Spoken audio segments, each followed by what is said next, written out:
कर दिया। Hello hello students, जीत ice की ऑनलाइन फिजिक्स की क्लास में आपका स्वागत है। तो लास्ट टाइम मैं डिस्कस कर रहा था एक मॉडल पेपर, और जिसमें कि जो इस बार का जो फिजिक्स का पीजीडी पेपर होने वाला है उसमें 200 क्वेश्चन आने वाले हैं। ठीक है, तो जिसका मैंने एक 100 क्वेश्चन का पार्ट लास्ट टाइम मैंने डिस्कस किया था, उसमें 100 क्वेश्चंस, और जो 100 क्वेश्चन आज फिर डिस्कस करूंगा। ठीक हो गया। तो इस तरीके से इस बार का जो पेपर का पैटर्न रहेगा, 200 क्वेश्चन आएगा, ईच क्वेश्चन कैरी 1 मार्क्स। ठीक हो गया, और 1/4 नेगेटिव भी होगा। तो ये मॉडल पेपर है, कल उसका 100 क्वेश्चन डिस्कस कर दिए थे फुल एक्सप्लेनेशन के साथ, और बहुत इंपॉर्टेंट क्वेश्चंस हैं। उन क्वेश्चन की आप एक बार खुद से पक्का प्रैक्टिस करें। ठीक है, डेफिनेटली क्या होगा, कुछ ऐसे क्वेश्चन हो सकते हैं जो डायरेक्ट पूछे जा सकते हैं। ठीक हो गया। तो सब ब्रांचेस ऑफ फिजिक्स को ध्यान में रखते हुए बनाया था, कल भी मैंने डिस्कस किया था लगभग। आप देखो आज वाला जो पोर्शन होगा उसमें मैथमेटिकल फिजिक्स और क्लासिकल मैकेनिक्स और सॉलिड स्टेट फिजिक्स के भी क्वेश्चन इंक्लूड होंगे। तो शुरू कर रहे हैं। ठीक हो गया। तो आज का फर्स्ट क्वेश्चन, दैट मीन्स कल 100 किए थे तो ये 101 से आप कैरी करोगे इसको। ठीक है, 101 क्वेश्चन होगा दैट मीन्स। तो ये फर्दर ये फिर से हमारे पास क्या है, इसमें हमारे पास फर्दर फिर से 100 क्वेश्चन होंगे। तो 100 और 100 200 एक मॉडल पेपर पूरा बनके तैयार हो जाएगा। क्लियर है। तो देखो अब ये क्वेश्चन क्या है, ये ग्रेविटेशन से पूछा गया है क्वेश्चन है। ग्रेविटेशन बहुत ज्यादा इंपॉर्टेंट टॉपिक है, यहाँ से हर बार एक दो क्वेश्चन तो आते ही रहते हैं। ठीक हो गया। तो आज का फर्स्ट क्वेश्चन स्टार्ट कर रहे हैं। The weight of a body, ठीक हो गया, weight of a body at centre of earth. ये तो पता ही है, देखो सरफेस पर कितना होता है, 9.8 होता है। सरफेस पर कितना होता है, 9.8 होगा। सरफेस पर 9.8 होता है, आपसे कहाँ पूछ रहा है, सेंटर पर पूछ रहा है। तो जो इसका करेक्ट ऑप्शन होगा, सेंटर पर कितना होगा, वेट ऑफ बॉडी सेंटर पर कितना होगा, 0 इज द करेक्ट आंसर। ठीक है, 0 क्या होगा, करेक्ट आंसर होगा आज का first question. Now second question क्या है, if the earth stop rotating, ठीक है, अगर अर्थ रोटेट करना बंद कर दे, the value of G at equator, the value of G at equator. हमेशा याद रखना, बड़ा कंफ्यूजन होता है इस क्वेश्चन में। बहुत सारे लोग इसमें इंक्रीजेस लिख के आ जाएंगे, कुछ रिमेन से सेम और कुछ डिक्रीज लिख के आ जाएंगे। तो इसके लिए तुम्हें क्वेश्चन दोबारा पढ़ना पड़ेगा कि आपसे इक्वेटर पे कह रहा है। देखो इक्वेटर पर बात हो रही है।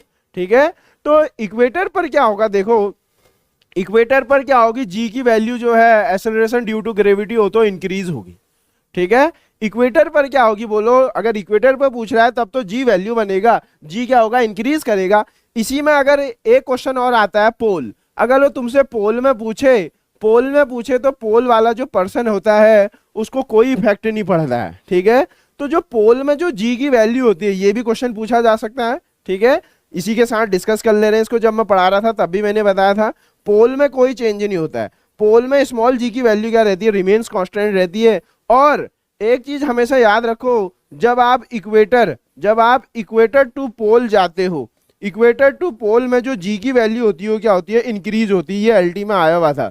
ठीक है, अभी अल्टी 2021 का क्वेश्चन था, जब when you move equator to pole the value of G is increases decreases remains constant none of this, तो इंक्रीजेस होगा। ठीक है, और हमेशा ध्यान रखोगे, और जो पोल पर क्या होती है, जी की वैल्यू मैक्सिमम होती है, पोल पर जी की वैल्यू मैक्सिमम होती है, और इक्वेटर पर जी की वैल्यू कितनी होती है, मिनिमम होती है। तो देखो एक ही क्वेश्चन के साथ हमने इतने सारे क्वेश्चन डिस्कस कर लिए जो कि अपकमिंग एग्जाम के लिए बहुत ज्यादा इंपॉर्टेंट है। ठीक है, तो अगर ये तुमसे बोलो कि इक्वेटर में पूछे, अगर अर्थ रोटेट करना बंद कर जाए तो इक्वेटर पर पूछेगा तो जी की वैल्यू इंक्रीज होगी, पोल पर पूछेगा तो रिमेन्स कांस्टेंट रहेगी। क्लियर, इस बात को ध्यान से सीखना। अब नेक्स्ट क्वेश्चन क्या है, देखो the total energy of satellite. Total energy of satellite का मतलब क्या होता है, देखो टोटल एनर्जी को मैंने डिफाइन किया था। टोटल एनर्जी को हम डिफाइन करते हैं। देखो टोटल एनर्जी क्या होता है बताओ, kinetic energy plus potential energy होती है टोटल एनर्जी या टोटल मैकेनिकल एनर्जी। तो देखो काइनेटिक एनर्जी पूछेगा तो कितना आ जाएगा बताओ, काइनेटिक एनर्जी पूछेगा तो G capital M small M upon 2r हो जाएगा। और पोटेंशियल एनर्जी भी पूछता है कभी कभी, तो ये minus G capital M small M upon R हो जाएगा। और अगर तुम टोटल एनर्जी करोगे, इन दोनों को ऐड करोगे तो minus G capital M small M upon 2r आ जाएगा। ठीक है, तो इन एक्सप्रेशन के साथ तुमको यहाँ से तुम कभी कभी एक्सप्रेशन भी पूछ लेगा। ठीक है, तो where capital M is the mass of Earth, where capital M is the mass of Earth, you will always remember that capital M is the mass of Earth. ठीक है, और यहाँ अब हमसे क्या पूछ रहा है, कि total energy of A satellite के बारे में बात हो रही है। तो total energy of A satellite positive negative always zero, इस तरीके से हमसे पूछ रहा है। तो total energy of A satellite क्या होगा, हमेशा नेगेटिव होगी, ऑलवेज नेगेटिव होगी, ऑलवेज नेगेटिव होगी। क्लियर? तो option number 2 is the correct answer. बहुत इंपॉर्टेंट क्वेश्चन है। नाउ नेक्स्ट क्वेश्चन भी ग्रेविटेशन से ही है। तो क्या कह रहा है, देखो टू सैटेलाइट हमारे पास, एक का मास कैपिटल एम और दूसरे का मास 9m है, are orbiting a planet in a circular orbit में मूव कर रहे हैं जिसकी रेडियस स्मॉल आर है। द फ्रीक्वेंसी ऑफ रिवॉल्यूशन, बहुत इंपॉर्टेंट है, कॉन्सेप्चुअल क्वेश्चन है। देखो अगर आप लोग टाइम पीरियड की बात कर रहे होगे तो याद होना चाहिए तुम्हें 2 pi under root R cube upon कितना होता है, जी कैपिटल एम होता है। ठीक है, where capital M is the mass of Earth, where capital M is the mass of Earth. हमको तो फ्रीक्वेंसी पूछ रहा है, तो frequency 1/2 pi under root G capital M upon R cube हो जाएगा। ठीक है, तो यहां से तुम देख पा रहे होगे केपलर्स का थर्ड लॉ, यहां से क्या आ रहा होगा, जो टी स्क्वायर है टाइम पीरियड का स्क्वायर, वो डायरेक्टली प्रोपोर्शनल है सेमी मेजर एक्सिस के। तो देखो you will always remember that, यहां देखो फ्रीक्वेंसी पर क्या होता है, फ्रीक्वेंसी ऑब्जेक्ट के मास पर डिपेंड नहीं करती है, फ्रीक्वेंसी जो है वो सैटेलाइट के मास पर डिपेंड नहीं करती है। ये बहुत ज्यादा इंपॉर्टेंट कॉन्सेप्ट है। तो जब इस एक्सप्रेशन को आप इन दोनों के लिए लिखोगे तो सब कैंसिल हो जाएगा। और तुमको वैसे भी पता होना चाहिए कि जो फ्रीक्वेंसी होती है, टाइम पीरियड होता है, वो ऑब्जेक्ट के मास पर डिपेंड नहीं करता है, वो मास ऑफ अर्थ और रेडियस ऑफ अर्थ पर डिपेंड करता है। तो you will always remember that. तो जो इसका करेक्ट आंसर होगा वो 1:1 होगा। क्लियर हो गया है? क्लियर? नाउ नेक्स्ट क्वेश्चन क्या है, देखो the shortest wavelength of, modern physics का क्वेश्चन है, the shortest wavelength of X-ray emitted from an X-ray tube depends on. देखो लैम्डा मिनिमम तुमको याद होना चाहिए, न्यूमेरिकल भी आता है यहाँ से। न्यूमेरिकल क्या आता है यहाँ पर, hc/ev होता है, hc/ev। v is not velocity, v is accelerating potential. Clear हो जाएगा? इलेक्ट्रॉन वोल्ट पर एंगस्ट्रॉम में इसका आंसर आता है। तो तुम देख पा रहे होगे कि जो लैम्डा मिनिमम वेवलेंथ है वो क्या है, पोटेंशियल के, वोल्टेज के पोटेंशियल डिफरेंस के डायरेक्टली प्रोपोर्शनल है। तो इसका मतलब इसका करेक्ट ऑप्शन कौन सा हो जाएगा, option 2 is the correct answer. ठीक है, नाउ क्वेश्चन नंबर 6, फिर से देखो ग्रेविटेशन का कॉन्सेप्ट है। Two satellite are in the parking orbit around the Earth, एक का मास दे रखा है 10 टाइम्स ऑफ द अदर दे रखा है। तो देखो सिंपल सी बात है, जो टाइम पीरियड होता है वो ऑब्जेक्ट के मास पे तो डिपेंड ही नहीं करता है। तो सीधे सीधे इसका आंसर क्या आ जाएगा, 1:1 इज द करेक्ट आंसर। ठीक है, कैलकुलेशन करने की जरूरत ही नहीं है, क्योंकि जो टाइम पीरियड अभी प्रीवियस में मैंने डिस्कस किया था वो ऑब्जेक्ट के मास पे डिपेंड नहीं कर रहा है, तो इसलिए 1 इसका करेक्ट आंसर हो जाएगा। देखो काइनेमेटिक्स से एक बेहतरीन क्वेश्चन है कि द पार्टिकल इज मूविंग, एक कोई पार्टिकल मूविंग कर रहा है, उसकी वेलोसिटी तुमको x और y किसी इंस्टेंट पर तुमको दे रखा है कि एक कांस्टेंट है, तो जनरल इक्वेशन ऑफ पाथ पूछ रहा है। तो मोस्ट इंपोर्टेंट क्वेश्चन है, कभी कभी इस तरीके से पाथ की इक्वेशन निकालने को भी आ जाती है। ठीक है, तो देखो जो हमारे पास क्या है, अगर जो हमारे पास ये, अगर हम ये वेलोसिटी की ये जो इक्वेशन दी है, हम इसको ऐसा लिख दें, बताओ हम इसको क्या लिख दें, बताओ, V X I cap plus V Y J cap लिख दें इसको। ऐसा तो लिख ही सकते हैं, फर्स्ट वाला एक्स का वेलोसिटी का एक्स कंपोनेंट हो जाएगा, दूसरा वाला वाई का हो जाएगा। अब देखो वेलोसिटी क्या होती है, तुमको बहुत अच्छे से जैसे जानते हो, dx/dt होती है, dx/dt वेलोसिटी होती है। तो आई वाला कंपोनेंट को जब आप इक्वेट करोगे तो ky आ जाएगी, एंड जब आप dy/dt को इक्वेट करोगे तो कितनी आ जाएगी, बताओ, dy/dt को आप इक्वेट करोगे तो ये kj आ जाएगी। ठीक है, ये इक्वेशन 1 और ये इक्वेशन 2। अब क्या करो, 2/1 कर दो, 2/1 करोगे तो कितना आ जाएगा, ये बोलो 2 डिवाइडेड ये dy/dx आ जाएगा। ठीक है, dy/dx आ जाएगा तो कितना आ जाएगा, बोलो, dy/dx आ जाएगा तो x है वो। ठीक है, यहाँ दोनों कोएफिशिएंट लिख दे, ये क्या आ जाएगा, xk। ठीक है, xk आ जाएगा ये। ठीक है, xk आ जाएगा, k से k कैंसिल हो जाएगा। तो यहाँ हमारे पास क्या आ जाएगा, देखो x/y आ जाएगा। अब आप इसे क्रॉस मल्टीप्लाई कर दो, y dy equal to x dx आ जाएगा। अब इंटीग्रेट कर दो, ये आ जाएगा y² इक्वल टू आ जाएगा x² और यहाँ प्लस एक इंटीग्रेशन कांस्टेंट भी आ जाएगा। तो देखो यहाँ से y² इक्वल टू क्या आ जाएगा, x² प्लस कांस्टेंट। ठीक है, तो इस अप्रोच के साथ, इन स्टेप के साथ अगर आप चलोगे तो आंसर बिल्कुल सही आएगा, जो कि ऑप्शन नंबर 4 में ऑब्जर्व हो रहा है। ठीक है, तो 4 इसका क्या हो जाएगा, करेक्ट आंसर हो जाएगा। Clear, done. तो 4 it is correct answer. Now question number 8, ये भी काइनेमेटिक्स से ही है। For a particle moving in straight line displacement दे रखा है। देखो मैंने तुमको बताया था ऐसे क्वेश्चन जब भी आते हैं तो सबसे पहले तुम xt में खड़े हो, xt से तुमको एक बार डिफरेंशिएट करोगे तो कहाँ पहुंच जाओगे बताओ, vt वेलोसिटी में पहुंच जाओगे। एक और बार डिफरेंशिएशन करोगे तो एक्सेलरेशन टाइम में पहुंच जाओगे। ये बहुत इंपॉर्टेंट कॉन्सेप्ट है। तो आपको कहाँ जाना है, देखो पोजीशन मतलब डिस्प्लेसमेंट, मतलब पोजीशन मतलब डिस्प्लेसमेंट से तुमको एक्सेलरेशन तक जाना है। तो तुमको एक स्टेप, दो स्टेप चलना पड़ेगा, दो स्टेप चलना पड़ेगा। देखो हम सबसे पहले इसकी वेलोसिटी निकाल लेते हैं। हम सबसे पहले स्टेप नंबर 1 कर लेते हैं, स्टेप नंबर 1 चल लेते हैं, हम इसकी वेलोसिटी निकाल लेते हैं। वेलोसिटी क्या होगा, डिस्प्लेसमेंट अपॉन टाइम। तो वेलोसिटी कितनी आ जाएगी, 3t square, 3t square minus 12t plus 3 is its velocity. देखो वेलोसिटी निकल गए। अब मुझे एक्सेलरेशन तक पहुंचना है तो मैं स्टेप नंबर 2 जाऊंगा, स्टेप नंबर 2 करूंगा। अब मैं एक्सेलरेशन निकालूंगा dv/dt। तो एक्सेलरेशन निकालूंगा तो कितना आ जाएगा, 6t माइनस 12 आ जाएगा। ये एक्सेलरेशन आ गया। अब आप क्वेश्चन को फर्दर पढ़ो। अब क्या कह रहा है, देखो द वेलोसिटी निकालनी है, the velocity of the particle when it's acceleration is 0। तो तुमसे कह रहा है कि जब इसका एक्सेलरेशन 0 है उस समय वेलोसिटी निकालो। तो यहाँ से देखो 60 इक्वल टू कितना हो जाएगा, 12 हो जाएगा। और यहाँ से टाइम निकल गया, टाइम कितना आ जाएगा, 2 सेकेंड आ जाएगा। ठीक है, टाइम कितना आ जाएगा, 2 सेकेंड। ये तो टाइम 2 सेकेंड आ गया जब एक्सेलरेशन 0 है। अब इस टाइम पर मेरे को वेलोसिटी निकालनी है, बहुत ज्यादा इंपॉर्टेंट क्वेश्चन है। इस टाइम पर मुझको वेलोसिटी निकालना है। इस t इक्वल टू 2 को आप कहाँ रख दो, यहाँ रख दो। इस t इक्वल टू 2 को आप यहाँ पुट कर दो। ठीक है, इस t इक्वल टू 2 को आप इस वेलोसिटी वाले इक्वेशन में पुट कर दो। तो जब वेलोसिटी वाले इक्वेशन में पुट करोगे तो -9 आंसर आ जाएगा। ठीक है, -9 क्या आ जाएगा, इसका करेक्ट आंसर आ जाएगा। तो इस तरीके के क्वेश्चन बहुत ज्यादा पूछे जाते हैं एग्जाम में। तो इस तरीके के क्वेश्चन के लिए भी आपको तैयार रहना है। ठीक है, फर्दर देखो, when a satellite moves around the earth in a certain orbit the quantity which remains constant. तो you will always remember that, Kepler का सेकंड लॉ जानते हो कि प्लेनेट, सन से प्लेनेट को मिलाने वाली रेखा इक्वल टाइम में इक्वल एरिया को स्वीप आउट करती है। तो दैट मीन्स जो एरिया अपॉन टाइम मतलब एरियल वेलोसिटी हमेशा कंजर्व रहती है, कांस्टेंट रहती है। तो इसका जो करेक्ट आंसर होगा वो क्या होगा, बोलो, एरियल वेलोसिटी इसकी कांस्टेंट रहेगी। और कभी कभी क्वेश्चन ये भी आ जाता है कि जो केपलर सेकंड लॉ है, Kepler second law is based on conservation of, ठीक है, is based on conservation of angular momentum. ये भी बड़ा पॉपुलर क्वेश्चन है, इसको भी आप इसी के साथ सीख लें। क्लियर, ये क्वेश्चन भी पूछा जा सकता है, कंजर्वेशन ऑफ एंगुलर मोमेंटम, जो केपलर का सेकंड लॉ है, लॉ ऑफ एरिया। क्लियर, तो कंजर्वेशन ऑफ एंगुलर मोमेंटम, तो इस क्वेश्चन को भी तैयार रखेंगे।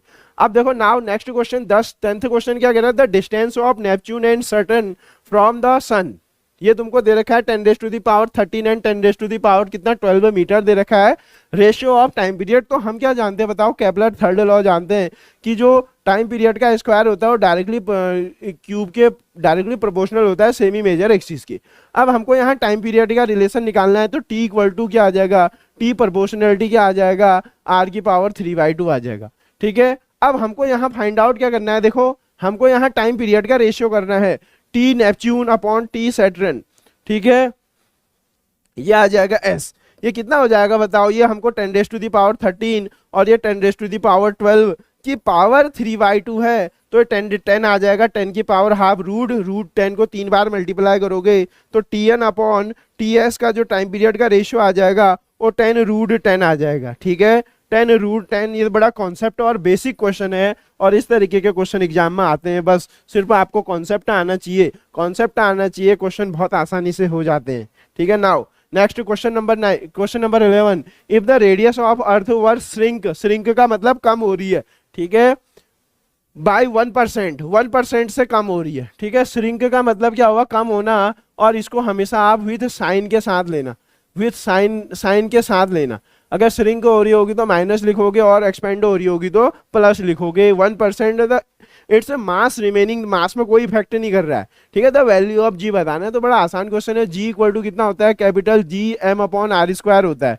ठीक है, तो जी भी कॉन्स्टेंट है, एम भी ये सेम लो कह रहा है, तो हमसे तो क्या आ जाएगा बताओ, ये दोनों तो हो जाएंगे कांस्टेंट है तो हटा दिए मैंने, तो जी ये आ गया। देखो रेडियस के साथ ऐसे वेरी हो रहा है। अब मुझे change in delta, percentage change निकालना आना चाहिए। परसेंटेज चेंज ये होता है, देखो परसेंटेज चेंज इन जी में ऐसे निकालेंगे और इस आर को ऊपर ले जाओगे, -2 आगे आ जाएगा, -2 delta R upon R into 100, ठीक है। और देखो डेल्टा आर अपॉन आर 100 क्या है ये बताओ, ये क्या है, रेडियस श्रिंक हो रही है। तो ये वाला जो फैक्टर है ना, इसको विथ साइन लेना, नहीं तो आंसर गलत आ जाएगा। विथ साइन लेना है तुमने, तो श्रिंक हो रही है, तो मैं इसकी जगह क्या लिखूंगा बताओ, -2 और -1, दैट मीन्स 2%। 2% ये क्या आ जाएगा, ये आ जाएगा percentage change in G when radius is shrink by 1%। तो जनरली क्या हो रहा होगा, रेडियस कम हो रही है तो जी बढ़ रहा होगा, रेडियस कम हो रही है तो जी बढ़ रहा होगा, कितने परसेंट से बढ़ रहा होगा, तो आंसर होगा 2%। तो जो ऑप्शन नंबर 2 इसका क्या है, करेक्ट आंसर हो जाएगा। क्लियर। तो ऐसे क्वेश्चन, कॉन्सेप्चुअल क्वेश्चन बड़े ही इंपॉर्टेंट है। A particle is projected with same speed but different angle of projection among them of the following maximum, ठीक है। रेंज तो तभी मैक्सिमम होगी बताओ, जब आप क्या करोगे, किसी भी पार्टिकल को हॉरिजॉन्टल से थीटा इक्वल टू 45 में फेंकोगे, तब जो रेंज होगी बताओ वो मैक्सिमम हो जाएगी। होती है कि नहीं होती है बताओ। तो यहाँ देख लो, यहाँ तो सारे 45 तो कोई एंगल दिया नहीं है, तो 45 नहीं दिया है, तो यहाँ उसी के आसपास वाला एंगल 48 क्या हो जाएगा, करेक्ट आंसर हो जाएगा। ठीक है। Now question number next, question number देखो नेक्स्ट क्या कह रहा है, electric dipole consist of 2 equal and opposite charges 2 microcoulomb placed in, ये इसकी डिस्टेंस दे रखी है, ठीक है। It is lying an electric field भी दे रखा है तुमको, और मैक्सिमम टॉर्क, देखो कुछ भी नहीं करना है इसमें, सीधे आपको एक्सप्रेशन याद होना चाहिए। टॉर्क कितना लगता है बताओ, टॉर्क लगता है पी साइन थीटा। अब तुमको पी क्या होता है, यहाँ इलेक्ट्रिक डायपोल मोमेंट होता है, डायरेक्ट नहीं दिया है तुमको, चार्ज और एल दे रखा है, तो पी को आप क्या लिखोगे, क्यू इंटू 2L लिखोगे और ई साइन थीटा लिख लेंगे, ठीक है, ई साइन थीटा लिख देंगे। क्लियर। और मैक्सिमम टॉर्क कह रहा है, मैक्सिमम के लिए कितना होगा बताओ, मैक्सिमम के लिए थीटा को कितना लिखोगे, पी साइन थीटा होता है, साइन 90 तो 0 हो जाएगा, मैक्सिमम तो तभी होगा ना जब सेम उसमें रहेगा, ठीक है। थीटा 0 हो जाएगा मैक्सिमम के लिए। क्लियर हो चुका है। थीटा 90 होगा, साइन 0 तो 0 होगा ना। फॉर मैक्सिमम के लिए कितना होगा, for maximum torque tau maxi के लिए कितना होगा बताओ, थीटा 90 होना चाहिए। तो जब थीटा 90 होगा तो थीटा के बारे में कह नहीं रहा है, पर मैक्सिमम टॉर्क कह रहा है, तो आप लोग समझ जाओ मैक्सिमम टॉर्क कब लग रहा होगा, जब थीटा 90 होगा, जब मैग्नेटिक फील्ड के परपेंडिकुलर रखा होगा। तो यहाँ से क्या आ जाएगा, Q इंटू 2L ई आ जाएगा बस। अब देखो चार्ज तुमको दे रखा है 2 इंटू 10⁻⁻�6 लिखना मत भूलना, कूलम में चेंज करो, और इंटू 2L की जगह तुमको दे रखा है 0.03, है ना। और इलेक्ट्रिक फील्ड तुमको दे रखा है 2 इंटू 10⁵, ठीक है। तो जब आप इसको सॉल्व करोगे तो टाउ आ जाता है 1.2 इंटू 10⁻⁻² न्यूटन मीटर, ठीक है। इस चीज को भी आपने ध्यान रखना है, ठीक है, इसको भी आप ध्यान रखोगे। तो जो करेक्ट ऑप्शन होगा हमारे पास, ये ऑप्शन नंबर 3 इसका करेक्ट आंसर आ जाएगा। क्लियर हो गया। 3 इसका क्या आ जाएगा बोलो, करेक्ट आंसर आ जाएगा। ठीक, इस तरीके के क्वेश्चन भी आते हैं। अगला देखो तो स्पेसिफिक रेजिस्टेंस। स्पेसिफिक रेजिस्टेंस का मतलब रो की बात कर रहा है, of a material of wire is rho, ठीक है, दे रखा है, और इसका वॉल्यूम दे रखा है 3, और रेजिस्टेंस दे रखा है 3 ओम। कह रहा है कि लेंथ निकालो, कह रहा है, देखो हम बचपन वाला फॉर्मूला जानते हैं, R equal to rho L upon A जानते हैं। अब देखो हमें वॉल्यूम इंट्रोड्यूस कराना है, तो मैं ऐसा कर देता हूँ, L से मल्टीप्लाई L से डिवाइड कर देता हूँ, तो रो एल अपॉन ए, और L से मल्टीप्लाई करो L से डिवाइड करो, ठीक है। तो R इक्वल टू क्या बन जाएगा, रो एल स्क्वायर, यहाँ A इंटू एल वॉल्यूम बन जाएगा, A इंटू एल क्या बन जाएगा बोलो, वॉल्यूम बन जाएगा। यहाँ से तुम्हें L निकालना है, ठीक है, यहाँ से आपको लेंथ फाइंड आउट करनी है। तो लेंथ इक्वल टू क्या हो जाएगा बताओ, लेंथ इक्वल टू क्या, एल स्क्वायर इक्वल टू क्या हो जाएगा, आर इंटू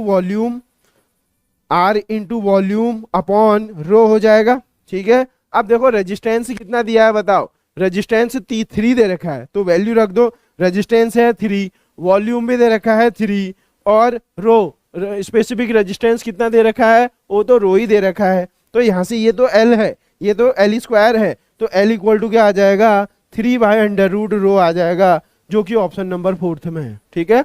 तो इस अप्रोच के साथ आप क्वेश्चन को सॉल्व कर सकते हैं, ठीक। तो नाउ नेक्स्ट क्वेश्चन भी बहुत ज्यादा इंपॉर्टेंट है। In a hydrogen atom an electron is revolving in a circular path of radius, ठीक है। जनरली बात हो रही है हाइड्रोजन एटम की, ये हमको रेडियस भी दे रखी है, और एक इलेक्ट्रॉन है, देखो ये इस तरीके से मूव कर रहा है, ठीक है, इस तरीके से मूव कर रहा है अराउंड द न्यूक्लियस, ये न्यूक्लियस है, ठीक हो गया। और हमको क्या दे रखा है, रेडियस दे रखा है, आर दे रखा है हमको, और फ्रीक्वेंसी दे रखा है, इक्विवेलेंट डायपोल मोमेंट निकालना है, ठीक है। तो इक्विवेलेंट डायपोल मोमेंट कैसे निकालोगे, इसके लिए भी आप एक फॉर्मूला होता है हमारे पास, डायपोल मोमेंट का भी एक फॉर्मूला होता है कि हमें क्या निकालना है, आई कैसे फाइंड आउट करोगे। ठीक हो गया, तो सबसे पहले आप क्या करोगे, T equal to 2 pi by time period का फॉर्मूला लिख सकते हो। इक्विवेलेंट मैग्नेटिक मोमेंट को हमने फाइंड आउट करना है। ठीक है, इक्विवेलेंट मैग्नेटिक मोमेंट को हम कैसे फाइंड आउट करेंगे उसको भी ध्यान से देखेंगे। ठीक है, सॉल्व करो। इक्विवेलेंट मैग्नेटिक को हम कैसे फाइंड आउट करेंगे, देखो होता क्या है हमारे पास। ठीक है, अब देखो होगा क्या, हम क्या जानते हैं, देखो मैग्नेटिक डायपोल मोमेंट आना चाहिए हमको। ठीक है, मैग्नेटिक डायपोल मोमेंट आना चाहिए कि जो m इक्वल टू क्या होता है बताओ, m इक्वल टू होता है I into A, current into area. ठीक है, ये मैग्नेटिक डायपोल मोमेंट होगा। अब हमको यहाँ क्या दे रखा है, अब एरिया तो हमको मिल जाएगा, पाई आर स्क्वायर हो जाएगा एरिया। अब देखो हमको करंट हम जानते हैं कि करंट कितनी होती है। ठीक है, I इक्वल टू क्या हो जाएगा, Q by T, I equal to Q by T हो जाएगा। और यहाँ हम क्या लिख सकते हैं, इसको 1/t को हम फ्रीक्वेंसी लिख सकते हैं, तो I इक्वल टू QF हो गया। इसको हम फ्रीक्वेंसी के टर्म्स में भी लिख सकते हैं क्योंकि मुझे यहाँ फ्रीक्वेंसी ही दी है। ठीक है, फ्रीक्वेंसी दी है तो हम I इक्वल टू QF लिख सकते हैं, और एरिया की जगह हम फर्दर क्या लिखेंगे, पाई आर स्क्वायर लिखेंगे। तो जब आप इसको देखो सॉल्व करने वाले हो, अब जब आप इसको सॉल्व करोगे तो कितना आ जाएगा, देखो अब मैं m में वैल्यू पुट कर रहा हूँ, I की जगह में क्या रखूंगा, Q इंटू एफ रखूंगा, और A की जगह में क्या लिख दूंगा, पाई आर स्क्वायर लिख दूंगा। ठीक है, अब यहाँ किसके बारे में बात कर रहा है, इलेक्ट्रॉन के बारे में बात कर रहा है, इलेक्ट्रॉन के बारे में बात कर रहा है, तो आप Q की जगह E लिख दो अब। ठीक है, E into frequency pi R square हो जाएगा। E तुमको पता है 1.6 इंटू 10⁻⁻⁻⁹ होता है, और फ्रीक्वेंसी तुमको गिवन है 6.8 इंटू 10⁻15 हर्ट्ज दे रखी है, ऐसा यूनिट है। पाई तुमको पता है 3.14 रख लो। आर स्क्वायर देखो आर दे रखा है तुमको 5.1, ये 5.1, आर कितना दे रखा है 5.1 इंटू 10⁻⁻11 का होल स्क्वायर। ठीक है, तो जब आप इसको सॉल्व करोगे तो यहाँ से m की, ये क्वेश्चन बहुत ज्यादा इंपॉर्टेंट है, 8.9 इंटू 10⁻24 यूनिट क्या लिखोगे बोलो, एम्पियर मीटर माइनस 2। ठीक है, तो ये देखो यहाँ से क्या आ जाएगा बताओ, ये m की वैल्यू आ जाएगी। ठीक है, ये मैग्नेटिक डायपोल मोमेंट की वैल्यू आ जाएगी, जो कि यहाँ कौन से ऑप्शन में प्रेजेंट है, ऑप्शन नंबर 1 में प्रेजेंट है। ठीक है, तो इस तरीके के क्वेश्चन भी एग्जाम में पूछे जाते हैं, करंट इलेक्ट्रिसिटी का फेमस क्वेश्चन है। ठीक है, नाउ नेक्स्ट क्वेश्चन की ओर मूव कर रहे हैं। नेक्स्ट क्वेश्चन क्या कह रहा है, देखो temperature at which the kinetic energy of A gas molecule is half of its kinetic energy at 27 degree Celsius के बारे में पूछ रहा है। तो देखो ये काइनेटिक थ्योरी ऑफ गैसेस का क्वेश्चन है, केटीजी का क्वेश्चन है। तो हम क्या जानते हैं, देखो काइनेटिक एनर्जी जानते हैं हम, काइनेटिक एनर्जी कितना होता है, हाफ kT होता है। देखो मुझे यहाँ ये तो कांस्टेंट है, इसके बारे में तो कुछ बात हो नहीं रही है, E directly proportional to temperature है। तो मैं क्या लिख देता हूँ बताओ, E1/E2 इक्वल टू मैं लिख देता हूँ T1/T2 लिख देता हूँ, इस T2 को मैंने निकालना है। ठीक है, अब E1 क्या है बताओ, E, और E2 क्या हो जाएगी, half of the kinetic. E2 की जगह आप क्या लिखोगे बताओ, E/2 लिखोगे, इक्वल टू कितना हो जाएगा, T1 27 डिग्री सेल्सियस, इसको केल्विन में बदलो, 273 ऐड करो 300/T2। तो यहाँ से कितना आ जाएगा बताओ, अगर यहाँ से आप फाइंड आउट करेंगे तो ये आ जाएगा 2T2 इक्वल टू 300 आ जाएगा, और T2 इक्वल टू कितना आ जाएगा, 150 केल्विन आ जाएगा, 150 केल्विन आ जाएगा। और तुमको तो डिग्री सेल्सियस में आंसर चाहिए, 150 में से आप 273 माइनस कर दो तो ये -123 डिग्री सेल्सियस क्या आ जाएगा, आंसर आ जाएगा। तो बिल्कुल इस तरीके से गलत नहीं करेंगे क्वेश्चन। देखो अब बहुत मजे की बात क्या है, 150 भी आंसर दिया है, 150 भी देखो आंसर है, पर 150 डिग्री सेल्सियस में नहीं है, 150 केल्विन में है। दोनों ऑप्शन तुम्हारे एग्जाम में दिए गए हैं, तो अगर तुमसे केल्विन में एक्सप्रेस करने को कह रहा है तो -123 degree Celsius is the correct answer. Now moving on next question, देखो the net charge on a capacitor. ठीक है, net charge on a capacitor कितना होता है, 2Q। ठीक है, एक पॉजिटिव प्लेट है नेगेटिव प्लेट, तो नेट चार्ज कितना हो जाएगा, 2Q होगा। अब देखो नेक्स्ट क्वेश्चन क्या है, to increase the charge on a plate of capacitor. ठीक है, हमको क्या करना है, C इक्वल टू क्या जानते हैं हम, देखो Q equal to C equal to हम जानते हैं QV, Q equal to CV जानते हैं। ठीक है, टू इंक्रीज द चार्ज, तो चार्ज इंक्रीज करने के लिए हमको क्या करना पड़ेगा बताओ, V को बढ़ाना पड़ेगा। ठीक है, चार्ज इंक्रीज करने के लिए हमको क्या करना पड़ेगा, increase the potential difference between the plates of capacitor. ठीक है, तो option number 4 is the correct answer.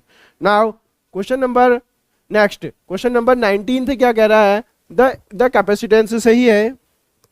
ठीक है, ये क्वेश्चन किससे है, कैपेसिटेंस से ही है। कैपेसिटेंस से क्या कह रहा है, देखो द कैपेसिटेंस सी के ही बारे में बात कर रहा है। The capacitance C of a capacitor, मैंने बताया था सी इक्वल टू क्या होता है बताओ, C equal to Q by V होता है ना। और ये सी इन पर इंडिपेंडेंट रहता है, बहुत मैं समझाया था मैंने। इंडिपेंडेंट जो सी होता है बताओ, ये क्यू और वी पर इंडिपेंडेंट रहता है और ट्रिपल एस पर डिपेंड करता है। ट्रिपल एस पर क्या करेगा, डिपेंड। ट्रिपल एस का मतलब शेप हो गया है, ठीक हो गया, ये साइज हो गया है और ये सराउंडिंग हो गया है। ठीक है, सराउंडिंग का मतलब मैं क्या कहना चाह रहा हूँ, मीडियम कहना चाह रहा हूँ। ठीक है, तो आप याद ध्यान रख सकते हैं कि जो कैपेसिटर है वो इन तीनों में डिपेंड कर रहा होता है, क्यू और वी में इंडिपेंडेंट रहता है, क्योंकि जैसे जैसे चार्ज बढ़ेगा वैसे वैसे पोटेंशियल बढ़ेगा और रेशियो है तो कांस्टेंट रहेगा। अब देखो ऑप्शन देख लो, तो capacitance of a capacitor is independent of charge and potential of the capacitor. बिल्कुल सही है, पहला ही वाला सही है, मैंने यही तो बताया है, चार्ज और पोटेंशियल पे डिपेंड नहीं करता है। ठीक है, चार्ज और पोटेंशियल पर डिपेंड नहीं करता है। और बहुत सारे बच्चे क्योंकि फॉर्मूला तो ये पढ़े रहते हैं C equal to Q by V, तो इसका मतलब वो बोलते हैं कि चार्ज और पोटेंशियल में भी क्या हो रहा होता है, डिपेंड कर रहा होता है, जो कि गलत ऑप्शन हो जाएगा, बी वाला लगा के आओगे तो गलत। ठीक है, तो चार्ज और किसमें इंडिपेंडेंट है, देखो चार्ज और वोल्टेज में तो डिपेंड कर ही नहीं रहा है, रेशियो है, नेट रेशियो कांस्टेंट ही रहेगा, तो इसलिए ऑप्शन नंबर 1 करेक्ट आंसर हो जाएगा। नाउ देखो कैपेसिटेंस का ही एक क्वेश्चन है, in the given figure capacitance C1 C3 C4 C5 ये सबके सब 4 माइक्रोफेरेड के हैं, और जो C2 है वो कितना 10 माइक्रोफेरेड का है। देन इक्विवेलेंट कैपेसिटेंस निकालना है ए और बी के बीच में। ठीक है, तो देखो इस प्रॉब्लम को हमको यहाँ से देखने से तो नहीं पता चल रहा होगा कि ये कौन सीरीज कौन पैरेलल है, तो हम इस क्वेश्चन के लिए क्या करते हैं, देखो हमारे पास एक व्हीट स्टोन ब्रिज अरेंजमेंट होता है, इसकी हेल्प से देखो हम क्या करेंगे, इस ये वाला जो सी है इसको ऐसे ऊपर खींचो और इस बी को ऐसे नीचे खींचो। इस तरीके से आप क्या करोगे, सर्किट को रीड्रॉ करना, और ए और बी हमेशा आप क्या करोगे, साइड में ही लिखना। ए और बी के बीच में हमें इक्विवेलेंट निकालना है, तो ये हमेशा क्या रहेंगे, साइड में ही रहेंगे। सी को ऊपर खींचा और डी को तुमने इस तरीके से डाउनवर्ड स्ट्रेच कर दिया। ठीक है, अब देखो ए और सी, अब इसके बाद क्या करना है, रेजिस्टेंस को आप यहां से देख के करो। देखो ए और सी के बीच में बात हो रही है, देखो ए और सी के बीच में है C4, ए और सी के बीच में क्या है बताओ, C4 है। इसी के साथ यहाँ पर नेमिंग भी कर देना है। अब बी और सी के बीच में देखो, बी और सी के बीच में है C2, है ना। ऐसे क्वेश्चन बहुत ज्यादा इंपॉर्टेंट होते हैं, C2 चाहे रेजिस्टेंस हो चाहे कैपेसिटर हो, बड़े इंपॉर्टेंट है। अब बी और डी के बीच में देखो, बी और डी है ना, बी और डी के बीच में अगर हम देखेंगे, यहाँ देखो डी तो है नहीं, डी यहाँ है नहीं, डी तो है नहीं, यहाँ डी की जगह सी दे रखा है, तो हम भी सी ही लिख देते हैं। ठीक है, सी तो नहीं, यहाँ स्मॉल बी है, देखो इस पॉइंट को हम स्मॉल बी लिख रहे हैं, इस पॉइंट को हम स्मॉल बी लिख रहे हैं। ठीक है, स्मॉल बी दे रखा है। तो अब देखो कैपिटल बी और स्मॉल बी के बीच में देखो, कैपिटल बी और स्मॉल बी के बीच में देखो एक C5 है, कितना है बताओ, एक C5 लगा हुआ है, ये क्या है, C5 लगा हुआ है। ठीक है, और ए और स्मॉल बी के बीच में C1 लगा हुआ है, ए और इसके बीच में क्या लगा हुआ है, ये C1 लगा हुआ है। क्लियर। अब क्या बचा हमारे पास, देखो स्मॉल बी और सी के बीच में C2 लगा हुआ है, ये क्या लगा हुआ है बताओ, बी और सी, कैपिटल बी और सी के बीच में C3 है, ये C3 है और ये C2 लगा हुआ है। ठीक है, ये C2 लगा हुआ है। क्लियर हो चुका है। अब तुमको इनकी वैल्यू देखो, C1 C3 C3 C4 C5, ये कितने दे रखे हैं, देखो सब 4 हैं, सब 4 माइक्रोफेरेड है, सब 4 माइक्रोफेरेड है, ये सब ऑल आर 4 माइक्रोफेरेड। ठीक है, सबके सब 4 है। तो देखो अगर तुम 4 अपॉन देखो C4 अपॉन C3 करो, C1 अपॉन C5 करोगे तो 4 अपॉन 4 दैट मीन्स क्या आ रहा है, 1 आ रहा है। 1 आने का मतलब क्या हुआ, व्हीट स्टोन ब्रिज क्या है, बैलेंस की कंडीशन में। जब व्हीट स्टोन ब्रिज बैलेंस की कंडीशन में होता है तो जो पोटेंशियल तुम्हारे पास सी का होगा वही बी का हो जाएगा।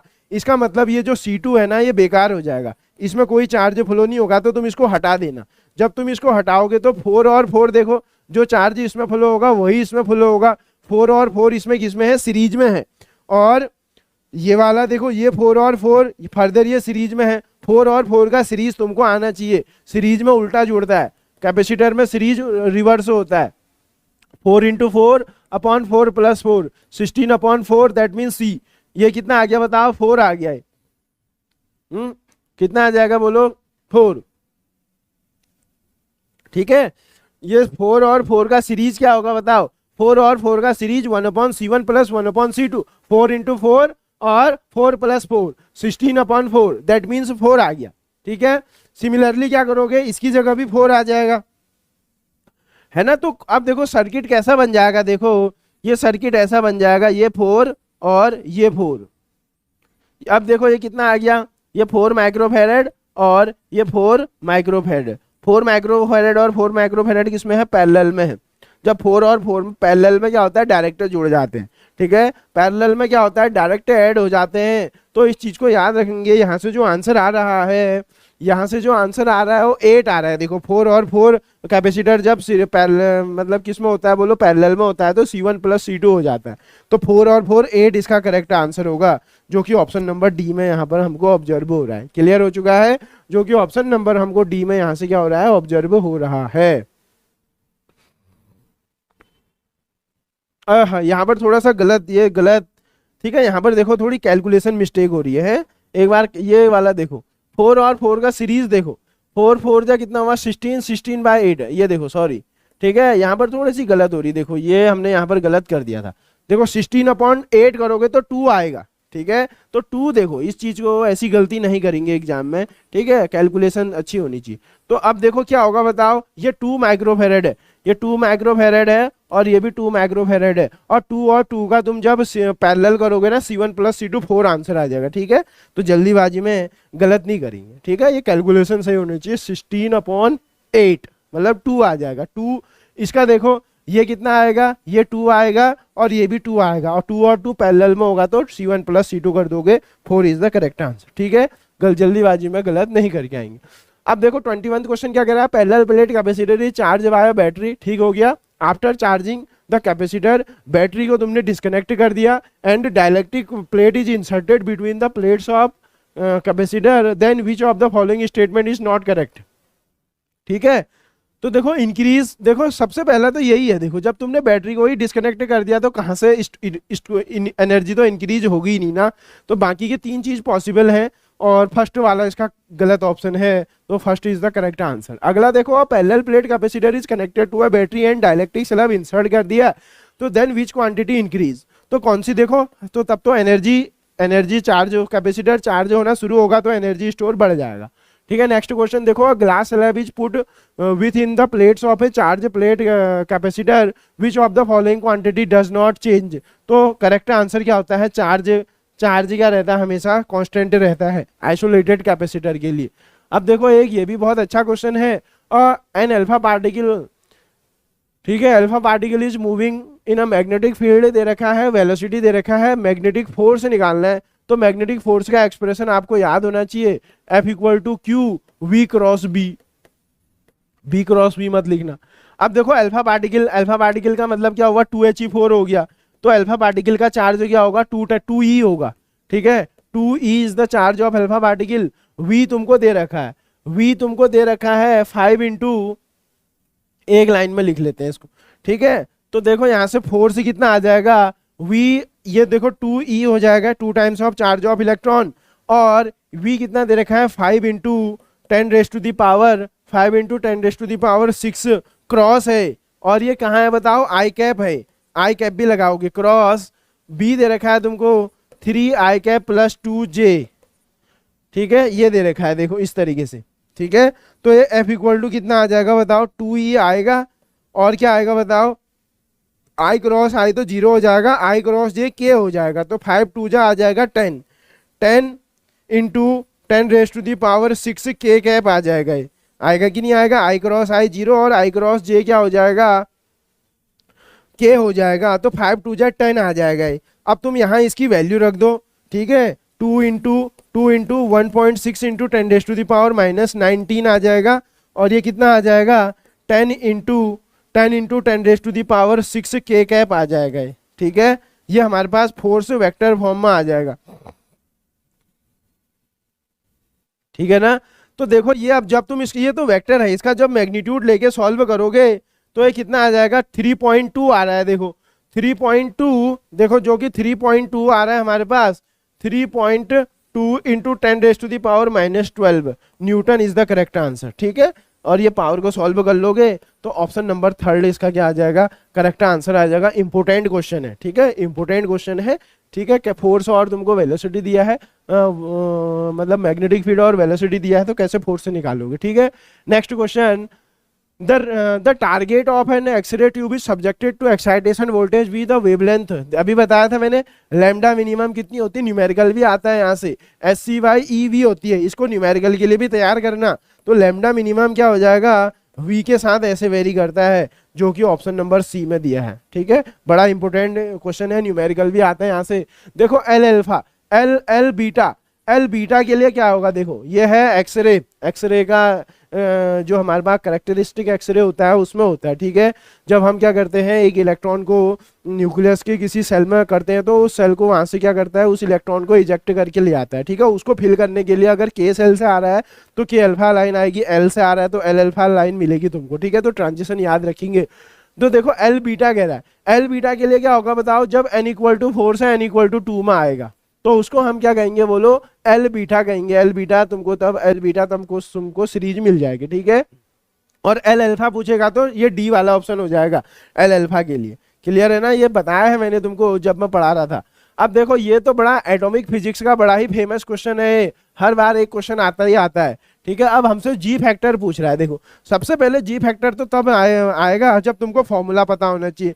एटॉमिक फिजिक्स का सबसे फेवरेट है 1 + J+1, ठीक हो गया, plus S+1 minus L+1 upon 2J+1। सबसे पहले तो इस क्वेश्चन को करने के लिए तुमको ये फॉर्मूला याद होना चाहिए, ठीक है। सबसे पहले ये याद होना चाहिए। अब देखो J क्या है, angular moment, angular quantum number हो जाएगा मोमेंटम, और S स्पिन हो जाएगा, L ऑर्बिटल क्वांटम नंबर हो जाएगा, ये भी पता होना चाहिए तुमको। और देखो जनरल नोटेशन हम क्या लिखते हैं, 2s+1 LJ लिखते हैं, ठीक है। ये 2s+1 क्या रिप्रेजेंट कर रही है, ये स्पिन मल्टीप्लिसिटी को रिप्रेजेंट करती है, स्पिन मल्टीप्लिसिटी को क्या करती है, रिप्रेजेंट कर रही होती है। यहां से हम s निकालेंगे, देखो J। अब देखो जब मैं इसको कंपेयर करूंगा तो मुझे J = 3 मिल गया। देखो जब मैंने इसको 3D3 से जब मैंने करा तो 3DJ, J = 3 मिल गया। अब देखो तुम क्या जानते हो, SPDF जानते हो, तो L क्या बताता है तुमको, ऑर्बिट के बारे में बताता है। तो S के लिए L की वैल्यू 0, P के लिए 1, D के लिए 2 और F के लिए 3। तो अब मुझको यहाँ D दे रखा है, तो D के लिए मुझे L की वैल्यू पता चल गई। देखो L की वैल्यू कितनी पता चल गई, 2 पता चल गई, क्लियर है। L की वैल्यू 2। देखो मुझे J पता चल गया है और L पता चल गया। अब मुझे S पता करना है। S के लिए क्या करो, आप सीधे सीधे कंपेरिजन कर दो। देखो S के लिए क्या करोगे आप, 2s+1 को किसके इक्वल रख दो, 3 के इक्वल रख दो, तो ये 3 - 1 2, तो S = 1 आ जाएगा, ठीक है। अब देखो तुमको क्या, J भी मिल गया, J भी मिल गया, L भी मिल गया और S भी मिल गया। इन सब वैल्यूज को आप क्या करोगे, इस फॉर्मूले में पुट करोगे तो तुम्हारा जो आंसर आएगा वो 4/3 आ जाएगा, ठीक है। 4/3 इज द करेक्ट आंसर। यहाँ से जो G की वैल्यू निकल के आएगी वो कितनी आती है, 4/3 निकल के आएगी। तो देखो ये क्वेश्चन बहुत ज्यादा इंपॉर्टेंट है। सबसे पहले तो तुम्हें फॉर्मूला पता होना चाहिए, नंबर 1, और फॉर्मूले में जो जो टर्म यूज हो रहे हो उनका मतलब पता होना चाहिए और उनको कैसे फाइंड आउट करेंगे ये पता होना चाहिए। तो 1 नंबर हमारा आ जाएगा, बड़ी आसानी से आएगा, ठीक है। और हर बार क्वेश्चन आता है, हर बार एक क्वेश्चन तो मान के चलो कि आता ही आता है एग्जाम में, क्लियर, गेटिंग द पॉइंट। अब देखो क्या कह रहा है, the temperature T dependence of magnetic susceptibility of ferromagnetic की बात कर रहा है with Curie temperature.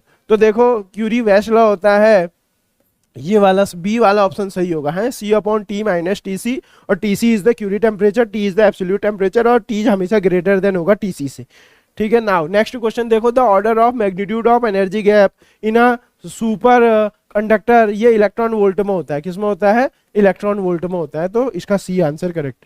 Next question देखो, द डीजेनरेसी, ये वाला भी क्वेश्चन एटॉमिक फिजिक्स का फेवरेट क्वेश्चन है। The degeneracy of J state arising from 3p कह रहा है। देखो अब जब भी तुमसे देखो मल्टीप्लिसिटी की बात पूछे ना, मल्टीप्लिसिटी की बात पूछेगा तो तुम्हारा आंसर होना चाहिए 2s+1। पर जब तुमसे डीजेनरेसी की बात पूछे ना, जब तुमसे डीजेनरेसी निकालो कहेगा तो आप 2j+1 करना बस। 2j+1 कर दोगे, 2j+1 कर दोगे तो आपको क्या मिल जाएगा बताओ? डीजेनरेसी मिल जाएगी। तो अब मेरा काम क्या होना चाहिए? जे को फाइंड आउट करना है मुझे, है? तो करेंगे कैसे देखो। अब देखो हमको क्या दे रखा है, देखो 3p दे रखा है, 3p दे रखा है। तो यहां से मुझे क्या पता चल गया, देखो SPD, इसके लिए मुझे L की वैल्यू पता चल गई 0 1 2। यहाँ P दे रखा है, P दे रखा है, तो बताओ यहाँ L की वैल्यू कितनी होगी? P की यहाँ देखो L की वैल्यू कितनी हो जाएगी? 1। L की वैल्यू हो जाएगी 1, है ना? और S की वैल्यू हम कैसे निकालेंगे? S की वैल्यू हम कैसे निकालेंगे? 2s+1 को हम किसके इक्वल रख देंगे? 3 के। तो S इक्वल टू ये भी 1 आ जाएगा, ठीक है? तो देखो L और S तुमको मिल गया, तो J की कितनी वैल्यूज पॉसिबल हो सकती हैं? J की वैल्यू कितनी होती है? L प्लस S से modulus of L minus S। J कभी माइनस में नहीं होता है। तो जब तुम L प्लस S करोगे तो 1 और 1 2 आ जाएगा, और जब L माइनस 1 करोगे तो 0 आ जाएगा। अब यहाँ ध्यान से देखो, इसके बीच में कितने नंबर आएंगे? 0 और 2 के बीच में कितने नंबर आएगा बताओ? 1 ही तो आएगा। तो ये तुमने J की वैल्यू निकाल ली, ये तुमने J की वैल्यू निकाल ली। तो जब तुम्हारे पास जो स्पेक्ट्रोस्कोपिक टर्म है वो 3p, क्या है बताओ? वो 3p, जो 3p है हमारे पास, अब ये कितना आ जाएगा? 2 1 0 आ जाएगा। ये कितना आ जाएगा? 2 1 0 आ जाएगा बस। अब तुमने डीजेनरेसी निकालनी है, डीजेनरेसी निकालनी है। डीजेनरेसी कितनी होती है? 2j+1। सबसे पहले इस 2 को रखो, सबसे पहले रखो j इक्वल टू 2 रखो। j इक्वल टू 2 रखोगे तो डीजेनरेसी 8 + 1 9 हो जाएगी।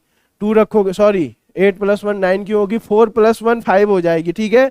अब जब j इक्वल टू तुम कितना रखो बताओ? 1 रखो, 1 रखोगे तो 3 हो जाएगी। अब जब j इक्वल टू कितना रखोगे? 0 रखोगे तो कितना आ जाएगा? j इक्वल टू 0 रखोगे तो 1। तो ये आ जाएगा 5 3 1 वाला ऑप्शन। देख लो 5 3 1 वाला ऑप्शन कौन सा है? तो ऑप्शन नंबर 1 है। देखो कभी कभी टोटल नंबर ऑफ डीजेनरेसी भी पूछ लेता है, तो टोटल नंबर ऑफ डीजेनरेसी पूछेगा ना, तो टोटल नंबर ऑफ डीजेनरेसी पूछेगा तो आंसर क्या होगा? Total number of degeneracy, total number of degeneracy, उसका भी आंसर कितना होगा? सबको ऐड कर दोगे, 5 + 3 8 और 1 9, टोटल नंबर कितना हो जाएगा? 9 पूछो। कभी कभी टोटल भी पूछ लेता है, तो सबको आप ऐड कर देना तो आंसर आ जाएगा। क्लियर? नाउ 31 क्वेश्चन क्या कह रहा है देखो, the population inversion in a 2 level laser material can not be achieve by, ठीक है? लेजर फिजिक्स का है, एटॉमिक का ही है। तो कब इंक्रीज नहीं होगा बताओ? मतलब पॉपुलेशन इन्वर्जन का मतलब the number of atom in excited state is greater than that of the number of atom in ground state, ठीक है? एक्साइटेड स्टेट में एटम ज्यादा और ग्राउंड में कम, इसी को हम पॉपुलेशन इन्वर्जन बोलते हैं। तो इसमें तो क्या पूछ रहा है हमसे? कैन नॉट पूछ रहा है। तो ये कब पॉसिबल नहीं हो सकता है? इक्विलिब्रियम में नहीं हो सकता है। तो जो फर्स्ट ऑप्शन है इसका, यही यहाँ पर रॉन्ग लिखा हुआ है। The rate of upward transition is equal to the rate of downward transition, ऐसा नहीं हो सकता है, ठीक है? ग्राउंड एक्साइटेड स्टेट में ज्यादा एटम होने चाहिए ग्राउंड स्टेट से, तब उसको पॉपुलेशन इन्वर्जन कहोगे।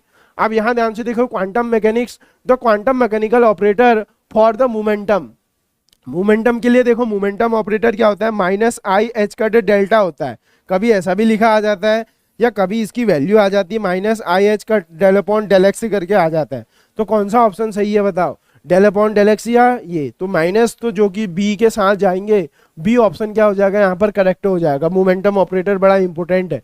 अगला देखो क्लासिकल मैकेनिक्स में आ गया, a particle of mass m constraint to move plane xy equal to c में मूव करने के लिए वो कंस्ट्रेंट है under gravity y axis vertical. Lagrangian लिखना है।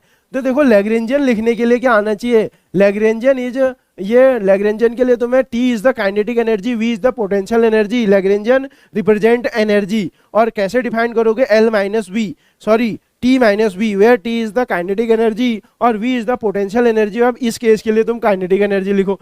अब लैग्रेंजियन कैसे लिखोगे? देखो kinetic energy half M V square, half M V square. v मतलब यहाँ पर एक्स एक्स इस पर कार्टेशियन कोऑर्डिनेट चल रहे हैं, तो v का मतलब dx अपॉन dt का स्क्वायर, मतलब x डॉट का स्क्वायर, ठीक है?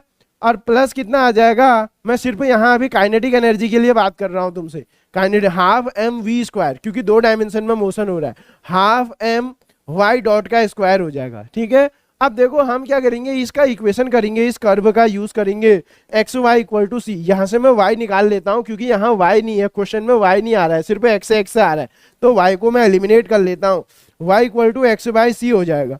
अब मुझे क्या चाहिए बताओ, D Y by D T चाहिए, मतलब डॉट चाहिए। ये कितना हो जाएगा बोलो, ये कितना आ जाएगा, यहाँ से y निकालोगे तो एक्स वाई इक्वल टू सी आ जाएगा। जब यहाँ से y निकालोगे तो सी बाई एक्स आएगा, है ना, y निकालोगे तो कितना आएगा, सी बाई एक्स।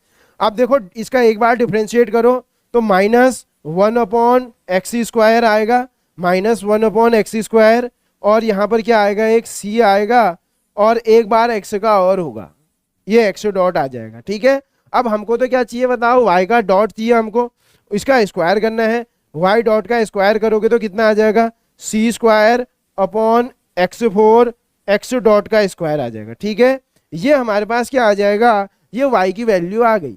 तो ये y की वैल्यू आ गई, तो अब देखो हमारे पास y डॉट का, अब यहाँ पर हमारे पास ये काइनेटिक एनर्जी आ गई। तो काइनेटिक एनर्जी कितनी आई बताओ, हाफ m x डॉट का स्क्वायर और प्लस, और दूसरा वाला टर्म को सॉल्व करके कितना आया, c²/x4, c²/x4 into x dot का स्क्वायर, देखो क्या तुमको लिखना आ रहा है, बताओ क्या तुमको लिखना आ रहा है, काइनेटिक एनर्जी लिखनी आ रही है तो बोलो, हाँ बोलो अगर लिखना आ रहा है तो। क्लियर, तो देखो ये हमारे पास काइनेटिक एनर्जी हो गई। अब देखो पोटेंशियल एनर्जी कितनी होती है, mg वाई तो होती है पोटेंशियल एनर्जी, h की जगह y हो जाएगा, और यहां से तुम क्या करोगे, y की वैल्यू निकाल लोगे c/x, क्योंकि देखो c/x, तो mg c/x। Getting the point. तो बताओ अगर तुमको समझ में आ रहा है तो बोलो हाँ टाइप करो, समझ में आ रहा है तो हाँ टाइप करो। अब देखो हमको दोनों चीज मिल गई, तो L इक्वल टू आ जाएगा t माइनस वी। अब t की वैल्यू आप रख लो, हाफ m x डॉट का square plus c²/x4 x dot का स्क्वायर माइनस, ठीक है, माइनस mgc/x। देखो ये आंसर है, ये लैग्रेंजियन है, लैग्रेंजियन लिखना आना चाहिए आपको, लैग्रेंजियन लिखना आना चाहिए, तभी बात बनने वाली है। अब देखो ज्यादा से ज्यादा क्या कर सकते हैं हम, इसमें से x डॉट हाफ इसको हम कॉमन ले सकते हैं। ठीक है, ज्यादा से ज्यादा हम क्या कर सकते हैं, हाफ m x डॉट के स्क्वायर को हम कॉमन ले सकते हैं। अगर हम इसको कॉमन लेंगे तो यहाँ 1 प्लस, ठीक है, ये क्या बन जाएगा, देखो 1 प्लस 1, ये देखो माइनस, तो यहाँ से देखो b वाला ऑप्शन आ जाएगा। ठीक है, कौन सा ऑप्शन आ जाएगा, b वाला इसका करेक्ट आंसर आ जाएगा, जब यहाँ से आप क्या करोगे, हाफ कॉमन लोगे। ठीक है, यहाँ से अगर आप हाफ m कॉमन लोगे तो यहाँ कितना बन जाएगा बोलो, हाफ m x डॉट का स्क्वायर कॉमन ले लो, तो यहाँ 1 प्लस c²/x², ठीक है, c²/x⁴, और यहाँ क्या आ जाएगा, माइनस mgx वाला आ जाएगा। ठीक है, तो माइनस, ये देखो माइनस। ठीक है, तो ऑप्शन नंबर बी इसका करेक्ट आंसर हो जाएगा। तो इस तरीके से तुम्हारी अप्रोच होनी चाहिए, तभी जाके तुम इन क्वेश्चन के लिए क्या कर सकते हो, करेक्ट ऑप्शन यूज कर सकते हो। ठीक है, तो ये हमारे पास क्या है, देखो क्लासिकल मैकेनिक्स के बेहतरीन क्वेश्चन है जो कि एग्जाम में बार बार पूछे जाते हैं, लैग्रेंजियन निकालने को आता है बार बार क्वेश्चन। ठीक है, अब देखो एक और क्लासिकल मैकेनिक्स का क्वेश्चन है, अब देखो हैमिल्टोनियन कह रहा है, देखो अब हैमिल्टोनियन कह रहा है, तुम्हें लैग्रेंजियन दिया है, बताओ, कह रहा है हैमिल्टोनियन निकालो कह रहा है। तो देखो आप लोगों को एक इक्वेशन पता होनी चाहिए, Hamiltonian H equal to summation P के क्यू के का डॉट माइनस L। ठीक है, ये आप इस इक्वेशन से आप हैमिल्टोनियन को लैग्रेंजियन में बदल सकते हो और लैग्रेंजियन को हैमिल्टोनियन में बदल सकते हो, दोनों चीज यहीं से कर सकते हो। अब देखो हमको क्या दिया है इस क्वेश्चन में, हमको लैग्रेंजियन दिया है और हैमिल्टोनियन निकालना है। ठीक है, तो मैं तो सीधे इसी इक्वेशन को यूज करूंगा।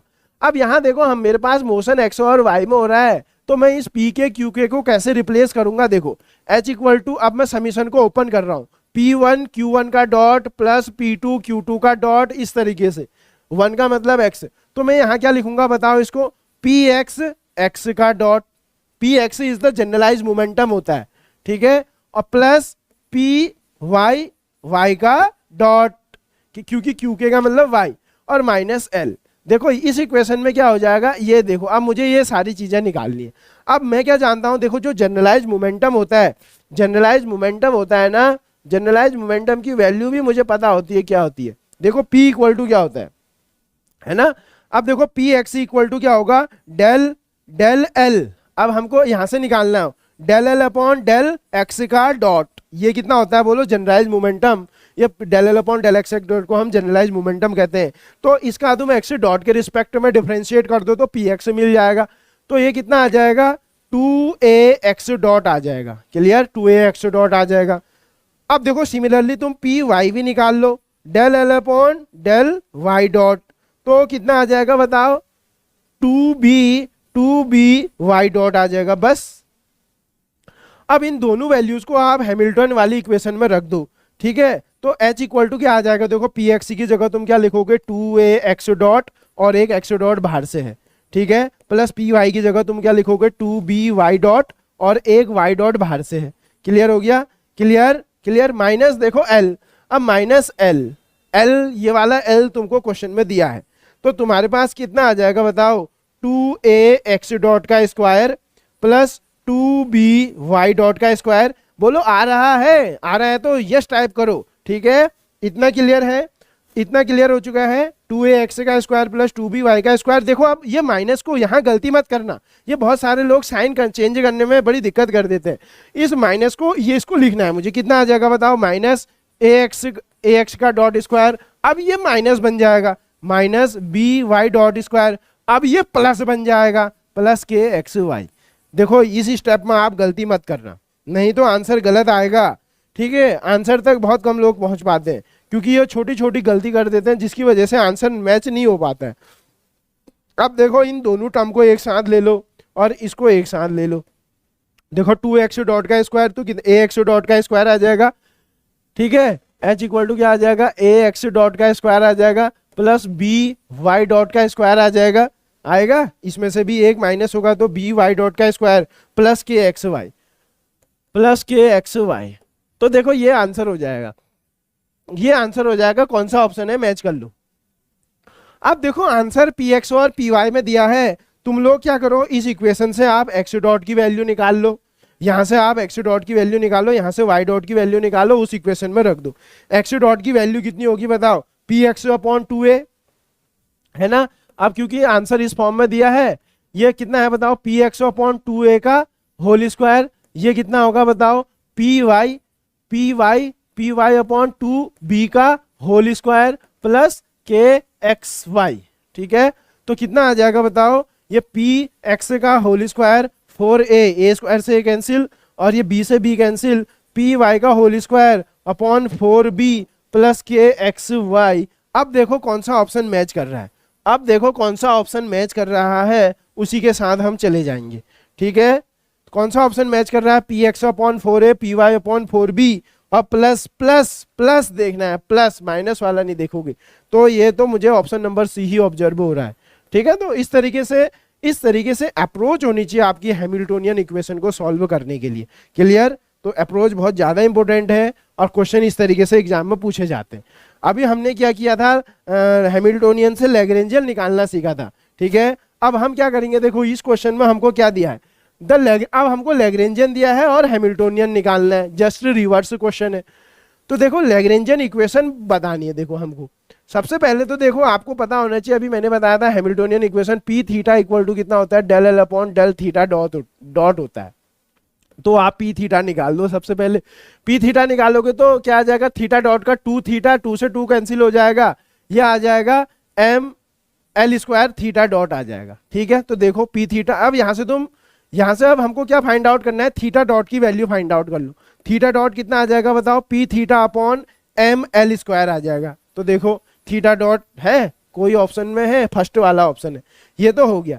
इसके बाद देखो, अब इसके बाद क्या करोगे, एंड अब आप पी थीटा का डॉट निकालो, वो कितना होगा बताओ, minus del L upon del theta होता है, वो सिर्फ इक्वेशन ध्यान होनी चाहिए। तो देखो माइनस डेल एल अपॉन जब डेल थीटा करोगे आप, तो इस माइनस को माइनस के साथ ले जाओगे, प्लस बन जाएगा। M G L cos theta का डिफरेंशिएशन करोगे तो माइनस आ जाएगा, तो minus M G L cos theta आ जाएगा, minus M G L sine theta आ जाएगा। अब देखो ये दोनों कौन से ऑप्शन में प्रेजेंट है, देखो थीटा इक्वल टू ये और देखो यहाँ से क्या यहाँ से हमको क्या ऑब्जर्व हो रहा है कि जो हैमिल्टोनियन इक्वेशन फर्स्ट वाली इक्वेशन ही करेक्ट है। ठीक है, तो इस अप्रोच के साथ हैमिल्टोनियन से लैग्रेंजियन, लैग्रेंजियन से हैमिल्टोनियन हर बार का एक इंपॉर्टेंट क्वेश्चन एग्जाम में आता है। ठीक है, देखो इसके बाद एक और पॉपुलर क्वेश्चन है कि two bodies of mass m and 2m are connected by a spring constant frequency. ये बड़ा पॉपुलर क्वेश्चन है। ठीक है, बहुत ज्यादा पॉपुलर क्वेश्चन है कि हमको फ्रीक्वेंसी को फाइंड आउट करना है। इसके लिए देखो टू बॉडी को हम टू बॉडी सिस्टम को अगर एक बॉडी सिस्टम में कन्वर्ट करते हैं, हम रिड्यूस मास का हम कॉन्सेप्ट यूज करते हैं। m1 m2 upon m1 plus m2 clear हो चुका है। तो म्यू पता चल जाएगा 2m स्क्वायर अपॉन 3m, यहाँ से म्यू पता रिड्यूस मास 2m/3 आ जाएगा। ये रिड्यूस मास पता चल गया। अब मुझे तो क्या करना है बताओ, लैग्रेंजियन लिखना तो अभी भी आना ही चाहिए। मुझे लैग्रेंजियन लिखना चाहिए L equal to T minus V. तो L equal to kinetic energy लिखो हाफ m की जगह मैं रिड्यूस मास लिखूंगा, x की जगह क्या लिखूंगा x डॉट का स्क्वायर। ठीक है, क्योंकि x एक्सिस में ही मोशन हो रहा है, और माइनस पोटेंशियल एनर्जी स्प्रिंग की हाफ के एक्स स्क्वायर। ये तो हमने लैग्रेंजियन बहुत अच्छे से लिख ली। अब आप वही स्टेप करो।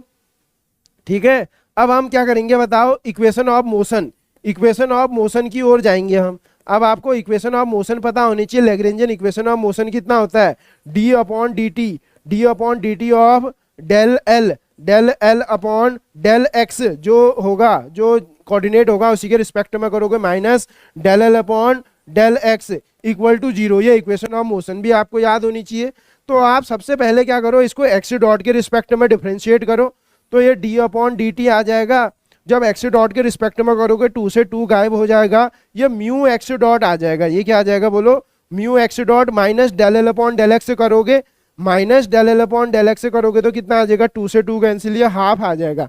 ये कितना आ जाएगा, हाफ के एक्स आ जाएगा। ये हाफ क्यों आएगा, हाफ से हाफ भी कट जाएगा, 2 से 2 कैंसिल हो जाएगा, सिर्फ बोलो के एक्स आएगा इक्वल टू ये इक्वल टू 0 आ जाएगा। यहाँ तक क्लियर है तो बताओ। अब इसको यहीं पे नहीं छोड़ना, एक और बार डिफरेंशिएट करना है, तो ये म्यू एक्स डबल डॉट हो जाएगा, mu X double dot minus minus K X equal to क्या आ जाएगा, 0 आ जाएगा। X double dot minus K by mu X equal to 0, और this is a equation of SHM. अगर कोई पार्टिकल सिंपल हार्मोनिक मोशन कर रहा है तो इसकी इक्वेशन है। जब आप कंपैरिजन करोगे तो यहाँ से omega square equal to K by mu आ जाएगा, के बाई म्यू, और म्यू तुमने फाइंड आउट, म्यू की वैल्यू तुमने निकाल रखी है, म्यू की वैल्यू 2m/3 निकाल रखी है। तो देखो 2m/3 ये ओमेगा स्क्वायर है, तो यहाँ से तुमको फ्रीक्वेंसी ऑफ नॉर्मल मोड पता चल जाएगा, 3k/2m पता चल जाएगा। देखो बहुत ज़्यादा पॉपुलर क्वेश्चन है, बहुत ज़्यादा फेमस क्वेश्चन है, एग्जाम में आने के बहुत ज़्यादा चांसेस हैं। क्लासिकल मैकेनिक्स का बहुत ज़्यादा फेमस 3k/2m। ठीक है, 3k/2m जो कि ऑप्शन नंबर फर्स्ट ऑब्जर्व हो रहा है। तो देखो बहुत बेहतरीन लेवल का क्वेश्चन है, ये जो क्लासिकल मैकेनिक्स की बेहतरीन प्रॉब्लम है। तो इसको आप इस तरीके से आगे बढ़ेंगे तो करेक्ट आंसर की ओर पहुंच पाएंगे। देखो एक और हमारे पास क्लासिकल मैकेनिक्स का एक और बहुत ज़्यादा इंपॉर्टेंट क्वेश्चन है कि कैनोनिकल ट्रांसफॉर्मेशन से भी क्वेश्चन आता है कि हमको दो कोऑर्डिनेट दिए हैं स्मॉल पी क्यू से कैपिटल क्यू पी में, हमको क्या करना है, इसको ट्रांसफॉर्मेशन करना है। क्यू दे रखा है और पी दे रखा है। ठीक है, तो हमेशा याद रखें आप कंडीशन ऑफ कैनोनिकल ट्रांसफॉर्मेशन। ठीक है, कंडीशन फॉर, कभी कभी तो ये भी आ जाती है, condition for canonical transformation. Canonical transformation कितना होता है, देखो पॉइसन ब्रैकेट हम एक चीज पढ़ते हैं, Poisson bracket of Q comma capital P और स्मॉल क्यू और स्मॉल पी, ये 1 होना चाहिए। ये कितना होना चाहिए बताओ, ये 1 के इक्वल होने चाहिए, तभी आप क्या कहोगे, अगर तुम क्यू पी इक्वल टू 1 आ रहा है तो इसका मतलब वो कैनोनिकल ट्रांसफॉर्मेशन होगा, जो भी हमको गिवन क्यू पी दिया होगा। अब इस क्यू पी को आप ओपन कैसे करोगे, देखो पॉइसन ब्रैकेट को आप ओपन कैसे करोगे, सबसे पहले आता है del capital Q upon del small Q into del capital P upon del small P minus, इसको ओपन करना आना चाहिए। अब देखो यहाँ माइनस क्या आएगा, del Q upon del small P आता है यहाँ, into del capital P upon del small Q आता है, इक्वल टू 1, ये लिखना आना चाहिए। अब देखो तुम डेल कैपिटल क्यू यहाँ से फाइंड आउट कर लोगे, है ना। इस कैपिटल क्यू को स्मॉल के रिस्पेक्ट में करना है, तो अल्फा क्या कितना आ जाएगा बताओ, अल्फा क्यू की power alpha minus 1 cos beta P आ जाएगा। और पी को स्मॉल पी के रिस्पेक्ट में करना है, तो कितना आ जाएगा बताओ, ये क्यू की अल्फा तो सेम ही रहेगा, साइन का कितना हो जाएगा कॉस, कितना आएगा beta cos beta P Q की पावर अल्फा आ जाएगा, ठीक है। और क्यू को अब तुम क्यू को स्मॉल पी के रिस्पेक्ट में करो, स्मॉल पी के रिस्पेक्ट में क्यू की पावर अल्फा माइनस क्यू की power alpha beta sine alpha आ जाएगा। और कैपिटल पी को स्मॉल के रिस्पेक्ट में करो, तो अल्फा क्यू की पावर अल्फा माइनस 1 और साइन बीटा पी आ जाएगा। आप इन इक्वेशन को यहाँ रखना, रखने के बाद उसे इक्वेट कर देना, अल्फा बीटा को इक्वेट करोगे तो यहाँ से अल्फा की वैल्यू हाफ आएगी और बीटा की वैल्यू 2 आएगी। तो सबसे जो समझने वाली चीज है ये पता होनी चाहिए कंडीशन ऑफ कैनोनिकल ट्रांसफॉर्मेशन। अब ये इसको सॉल्व करना आना चाहिए, तो ये क्वेश्चन इसीलिए बहुत आसान और जल्दी आ जाता है एग्जाम में, ठीक है। क्लियर हो चुका है। तो इस तरीके को आप इस तरीके के क्वेश्चन को कैनोनिकल ट्रांसफॉर्मेशन को हमेशा पोर्शन ब्रैकेट को 1 के इक्वल रख दोगे। अब देखो the Lagrangian of A diatomic molecule is given by, ठीक है, दे रखा है, of x1 x2 displacement equilibrium. तो नॉर्मल फ्रीक्वेंसी देखो ओमेगा निकालना है, जैसे अभी हमने किया था वही क्या है। सबसे पहले मैं लैग्रेंज इक्वेशन ऑफ मोशन लिखूंगा। तो सबसे पहले देखो मैं क्या करूंगा, यहाँ से मैं क्या फाइंड आउट करता हूँ, देखो del L upon del x1 का डॉट फाइंड आउट करता हूँ मैं। तो कितना आ जाएगा बताओ, 2 से 2 कैंसिल हो जाएगा और m x डॉट 1 आ जाएगा ये, ठीक है, यही तो आएगा। और जब तुम del L upon del x1 करोगे तो बताओ वो कितना आ जाएगा, माइनस आ जाएगा, माइनस के बाई 2 x2 आ जाएगा। अब इसके लिए आप इक्वेशन लिखो, D by D T of Lagrange equation लिखो, del L upon del x1 का dot minus del L upon del x equal to 0, getting the point. तो देखो जब आप इसको करोगे, एक बार डिफरेंशिएट करोगे, ये m x1 का डॉट एक और बार करोगे तो कितना आएगा, m x1 का डबल डॉट आ जाएगा और ये माइनस और माइनस प्लस हो जाएगा k बाई 2 x2। ये इक्वेशन 1 आ गई आपके पास, ठीक है। अब सिमिलरली आप क्या करोगे, 2 के लिए लिखो।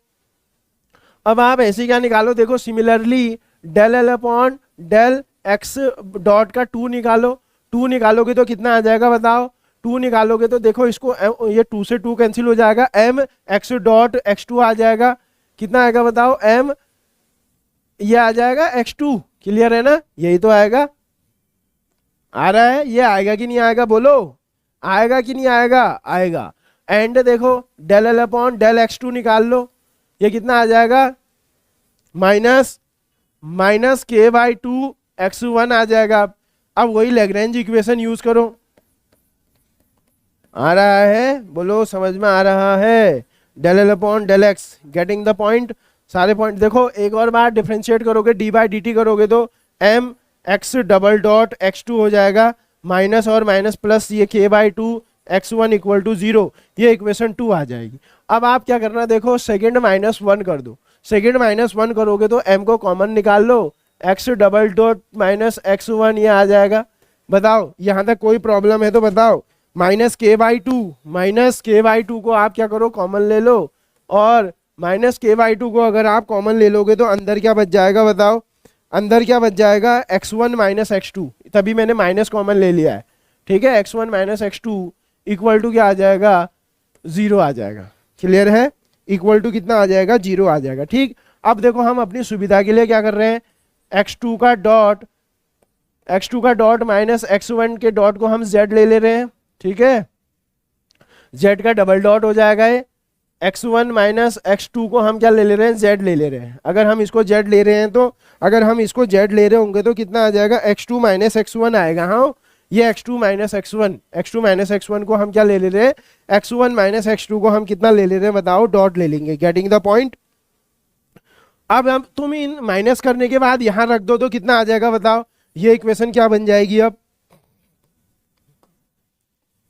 m z dot minus k by 2 z equal to 0। अब देखो z डबल डॉट निकाल दो, minus k by 2 m z equal to 0। ये इक्वेशन किसकी है, देखो ये इक्वेशन फिर से सिंपल हार्मोनिक की है। यहां से ओमेगा स्क्वायर इक्वल टू कितना आ जाएगा बताओ, omega square equal to K by 2m आ जाएगा, और omega equal to plus minus under root K by 2m। देखो पॉपुलर क्वेश्चन है, मैंने 2 क्वेश्चन करा दिए इसी तरीके से तुमको, ठीक है, 2 क्वेश्चन करा दिए हैं, तो इसलिए आप लोग इस क्वेश्चन को पक्का तैयार कर लें, ठीक है। तो ऑप्शन नंबर 4 इसका करेक्ट आंसर हो जाएगा। ये देखो बहुत इंपॉर्टेंट क्वेश्चन है, एग्जाम के पॉइंट ऑफ व्यू से बहुत ज्यादा इंपॉर्टेंट क्वेश्चन है, हर बार एग्जाम में आए हुए। देखो assume the mean life of a muon दे रखा है रेस्ट फ्रेम से इतना, ठीक है, मीन लाइफ दे रखा है हमको, मतलब ये जब rest delta T not they रखा है जब रेस्ट फ्रेम में 2 × 10⁻⁻⁶ सेकेंड, और तो टाइम डायलेशन का क्वेश्चन है delta T equal to delta T naught upon under root 1 - v²/c², और तुमको क्या दे रखा है, v की जगह ये दे रखा है, इस पूरे की जगह दे रखा है क्या 2 × इसको तुम्हें सॉल्व करने की जरूरत नहीं है, ऐसे 1 - 0.95 c से c कट जाएगा, ठीक है। तो जब सॉल्व करोगे तो 6.4 × 10⁻⁻⁶, ठीक है। तो लेंथ कॉन्ट्रैक्शन और टाइम डायलेशन से पक्का एग्जाम में क्वेश्चन आते हैं, तो लेंथ कॉन्ट्रैक्शन को भी आप तैयार करें। 39 40 देखो the position bracket between theta, अगर देखो इफ हमारे पास थीटा इज कांस्टेंट है, अगर हमारे पास थीटा कांस्टेंट होता है तो थीटा और थीटा का डॉट का जो पोजीशन ब्रैकेट आता है 1 आता है। Option number 1 is the correct answer. Now the homogeneity of time leads to the law of conservation of energy, ठीक है, क्लियर हो चुका है, ये स्ट्रेट फॉरवर्ड क्वेश्चन है। अब देखो एक बड़ा ही इंपॉर्टेंट है, a particle of charge q mass m linear momentum p enter a electromagnetic field of vector a and scalar potential phi Hamiltonian. देखो जब तुम ये डायरेक्ट याद रखो इसे, और बहुत अच्छा क्वेश्चन है, एग्जाम में एज इट इज पूछा जाता है, तो B is its correct answer. अब देखो फिर से वही कैंसिल आ गया, if P Q are the position bracket and momentum which of the following not कह रहा है, देखो नॉट, तो देखो पोजीशन ब्रैकेट के लिए आप वही कंडीशन रखो कि जो हमारे पास पोजीशन ब्रैकेट होना चाहिए Q और P का, Q और P ये 1 के इक्वल होना चाहिए। इसे ओपन करो, del capital Q upon del Q into del capital P upon del small p minus del capital Q upon del small p into del capital P upon del small q equal to 1 होना चाहिए, ठीक है। तो जब आप solve देखो ये वाला, देखो ये वाला, तो देखो जब तुम थर्ड वाले को लोगे ना, यहाँ तो कितना आ जाएगा ये माइनस, और यहाँ कितना आ जाएगा del capital Q upon small p करोगे तो ये आ जाएगा, बोलो -1, और ये भी कितना आ जाएगा 1 इक्वल टू 1, तो ये -1 इक्वल टू 1, ठीक है। तो तीसरा वाला क्या होगा, ये कैनोनिकल ट्रांसफॉर्मेशन नहीं होगा, तुम चेक भी कर सकते हो, ठीक है। Third is not canonical transformation. अब देखो एक बड़ा बेहतरीन क्वेश्चन है, the Lagrangian of free particle spherical form दे रखा है, द क्वांटिटी विच कंजर्व की बात कर रहा है। देखो मैं इसमें से इसको चेक करता हूँ, सी वाले ऑप्शन को चेक कर रहा हूँ, del L upon del phi naught को मैं चेक कर रहा हूँ। इस इक्वेशन से आप del L upon del phi naught निकालोगे तो कितना आएगा, फाई वाले टर्म को देख रहा हूँ, हाफ को भी बाहर ही रहने दो, ये आ जाएगा, ये आएगा 2r स्क्वायर फाई डॉट का स्क्वायर साइन स्क्वायर थीटा, यही तो आएगा, and del L upon del phi, phi तो है ही नहीं इसमें 0, तो आप लैग्रेंजियन इक्वेशन लिखो, del L upon del phi का dot minus del L upon del phi equal to 0। अब देखो del L upon del phi तो क्या है, del L upon del phi तो 0 है, तो इसकी वैल्यू रखोगे तो यहाँ से del L upon del phi क्या आ जाएगा, कांस्टेंट आ जाएगा। तो एक इस तरीके के क्वेश्चन भी एग्जाम में आता है, इस तरीके का एग्जाम में भी क्वेश्चन आता है, तो C is its correct answer. Now next question क्या है, particle is moving in inverse square field if the total energy of particle positive, तो पैराबोला ही होगा इसका आंसर, ठीक है, parabola is its correct answer. Now अब देखो the Lagrangian of the particle हमको दे रखा है, जनरलाइज मोमेंटा क्या होता है, p होता है, और p क्या होता है बताओ, p को हम कैसे, P R is the del L upon del R का डॉट करोगे तो कितना आ जाएगा, पी आर निकालो, 2 से 2 एम आर आ जाएगा, एम आर डॉट आ जाएगा, and P theta equal to del L upon del theta, सीधे फॉर्मूला याद होना चाहिए, थीटा डॉट के रिस्पेक्ट में करो। हाफ से 2 से 2 cancel, mr square theta dot. तो mr डॉट, ये mr डॉट होगा, यहाँ पर डॉट लिखा होगा, एंड mr स्क्वायर, जो कि ऑप्शन नंबर फर्स्ट में है, ये mr का डॉट होगा ये, ठीक है, option number first correct answer. तो छोटे छोटे क्वेश्चन है। अब देखो हमारे पास क्या होता है, देखो यहाँ पर हमारे पास एक क्या आ जाता है, अब देखो मैथमेटिकल फिजिक्स, मैथमेटिकल फिजिक्स क्या है, बहुत ज़्यादा इंपॉर्टेंट है एग्जाम के पॉइंट ऑफ व्यू से। एग्जाम के पॉइंट ऑफ व्यू से मैथमेटिकल फिजिक्स से जितनी मैंने तुमको मैथमेटिकल फिजिक्स कराई थी, वो उसी में से एक क्वेश्चन ये भी है कि ये बोल रहा है कि the eigen value of matrix से पूछ रहा है। आइगन वैल्यू क्या होती है बताओ, a minus lambda I equal to 0, है ना। तो a minus lambda I is the 3x3 unitary matrix, identity matrix. तो ये कितना हो जाएगा, a माइनस लेमडा आई, ये कितना आ जाएगा बताओ, 0 माइनस लेमडा करोगे तो कितना आ जाएगा, ये आ जाएगा minus lambda 1 0 1 minus lambda 1 0 1 minus lambda, ये इस तरीके से आ जाने वाला है, ठीक है, ये इस तरीके से आ जाएगा। जब आप इसे ओपन करोगे तो माइनस लेमडा और ये लेमडा स्क्वायर प्लस 1 हो जाएगा, होगा कि नहीं होगा बताओ, होगा, lambda square minus 1, lambda square minus 1, और देखो इसके बाद ओपन करके देखोगे तो कितना आ जाएगा, बोलो बोलो, इसके बाद कितना आ जाएगा, प्लस लेमडा इक्वल टू 0। इसको ओपन करोगे तो ये आ जाएगा माइनस लेमडा और lambda square minus 1 plus lambda equal to, इस तरीके से आ जाएगा। तो ये कितना आ जाएगा, minus lambda cube plus lambda और माइनस लेमडा क्यूब, यह आ जाएगा हमारे पास प्लस लेमडा और प्लस लेमडा।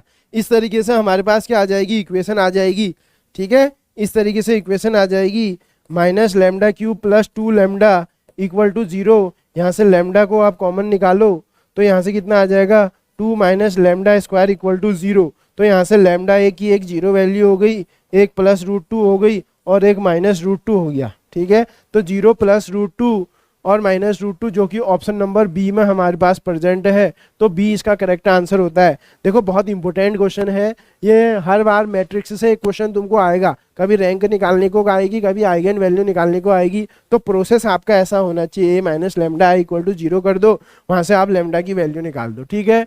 अब देखो एलिमेंट्री फिजिक्स से which of the following correspond, fundamental particle तो बचपन से पढ़ते आ रहे हो, इलेक्ट्रॉन प्रोटॉन और न्यूट्रॉन क्या है, फंडामेंटल पार्टिकल है, ठीक है। नाउ क्वेश्चन नंबर क्या कह रहा था, number of independent component of symmetric tensor कह रहा है, ठीक है। सिमेट्रिक टेंसर के लिए क्या होता है, देखो सिमेट्रिक के लिए नंबर कितना होता है, देखो n माइनस 1/2 होता है, ठीक है। n तुमको क्वेश्चन में दिया होगा 1 2 3 के लिए, n 3 है, 3 माइनस 1/2, तो 3 2 जा 6 ये 3, सिमेट्रिक के लिए n माइनस 1, ठीक है। सिमेट्रिक के लिए n प्लस 1 आता है, सिमेट्रिक के लिए प्लस आएगा, सिमेट्रिक के लिए प्लस आता है, एंटी सिमेट्रिक के लिए माइनस आएगा।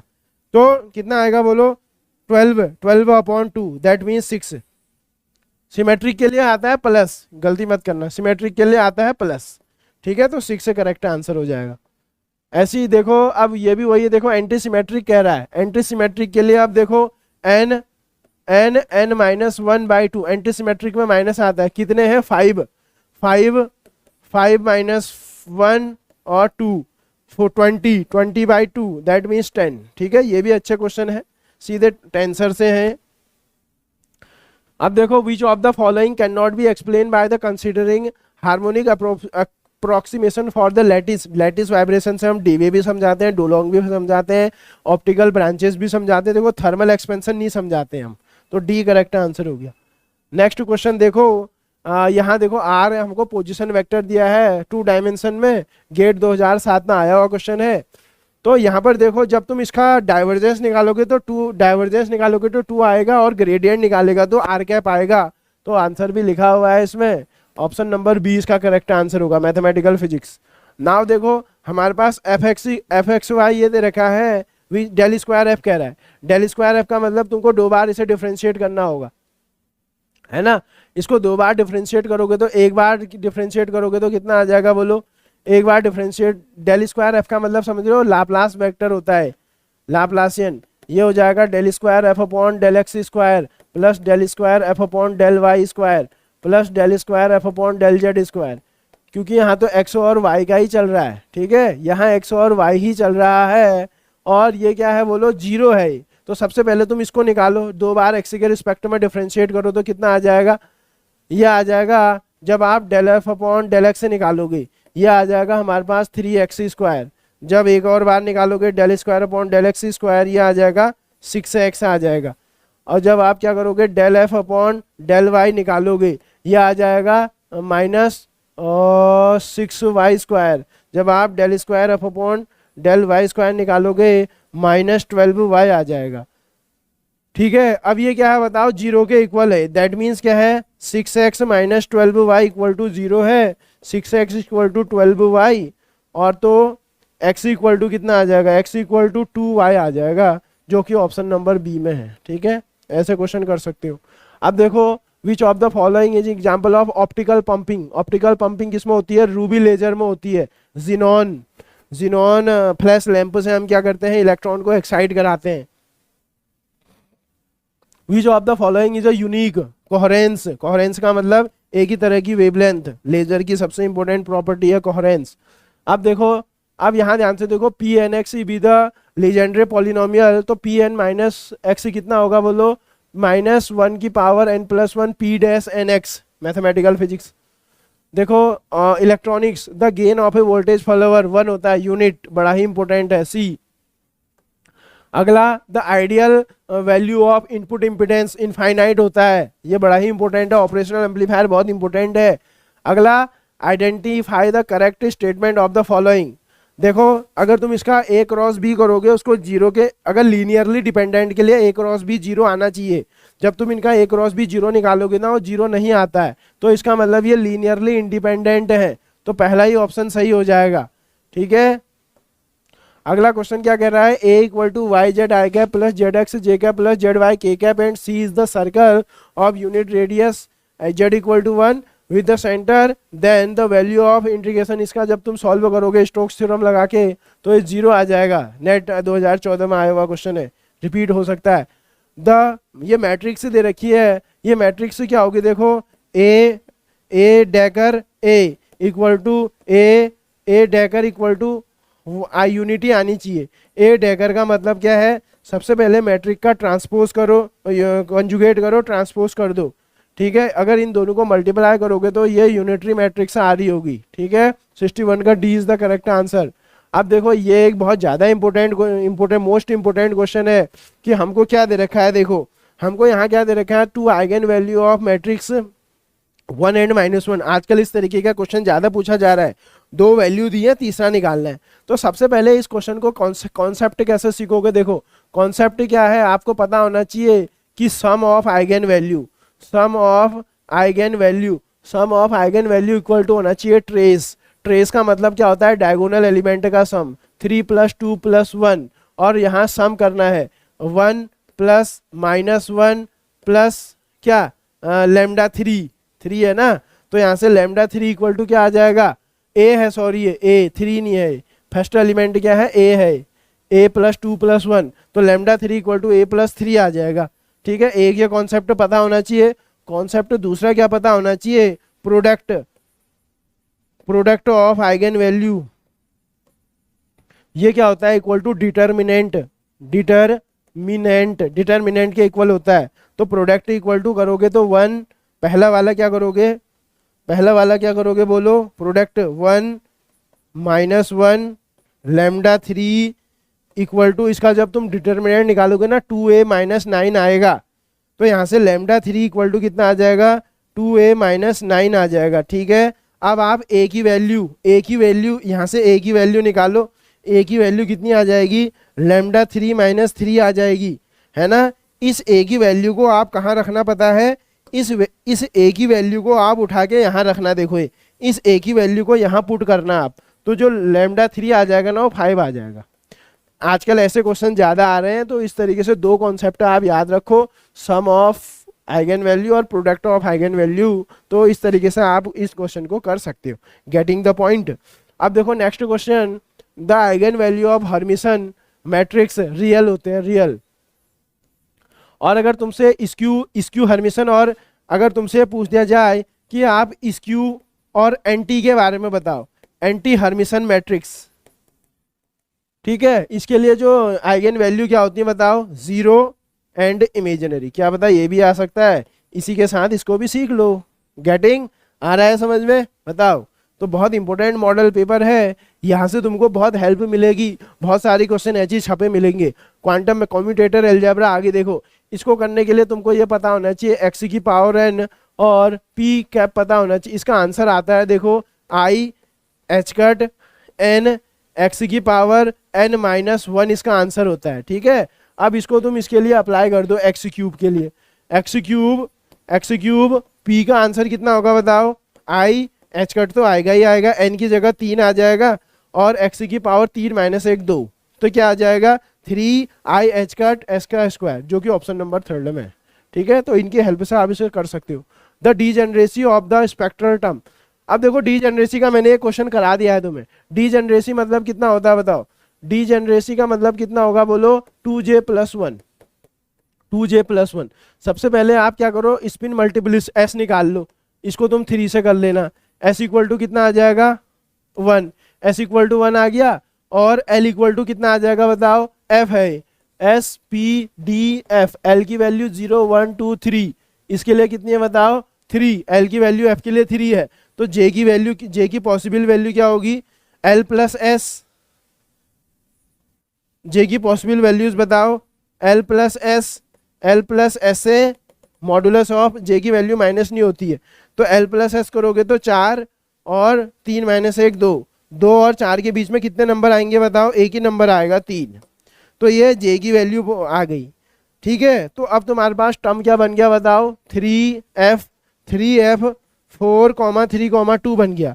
अब आप वो करो डीजेनरेसी निकालो, 2j+1, 4 के लिए निकालो 8 और 1 9, और 3 के लिए निकालो 6+1 2j+1, किसके लिए निकालो 3 के लिए 6 और 1 7, और 2 के लिए निकालो 2 2 जा 4 1 5, तो कितना आ गया 10 14 और 20 21 आ गया। देखो यहाँ सम पूछ रहा है तुमसे, 21 इज द करेक्ट आंसर। देखो एक और क्वेश्चन कराया था मैंने, तो डीजेनरेसी के लिए इस तरीके से आप अप्रोच करना।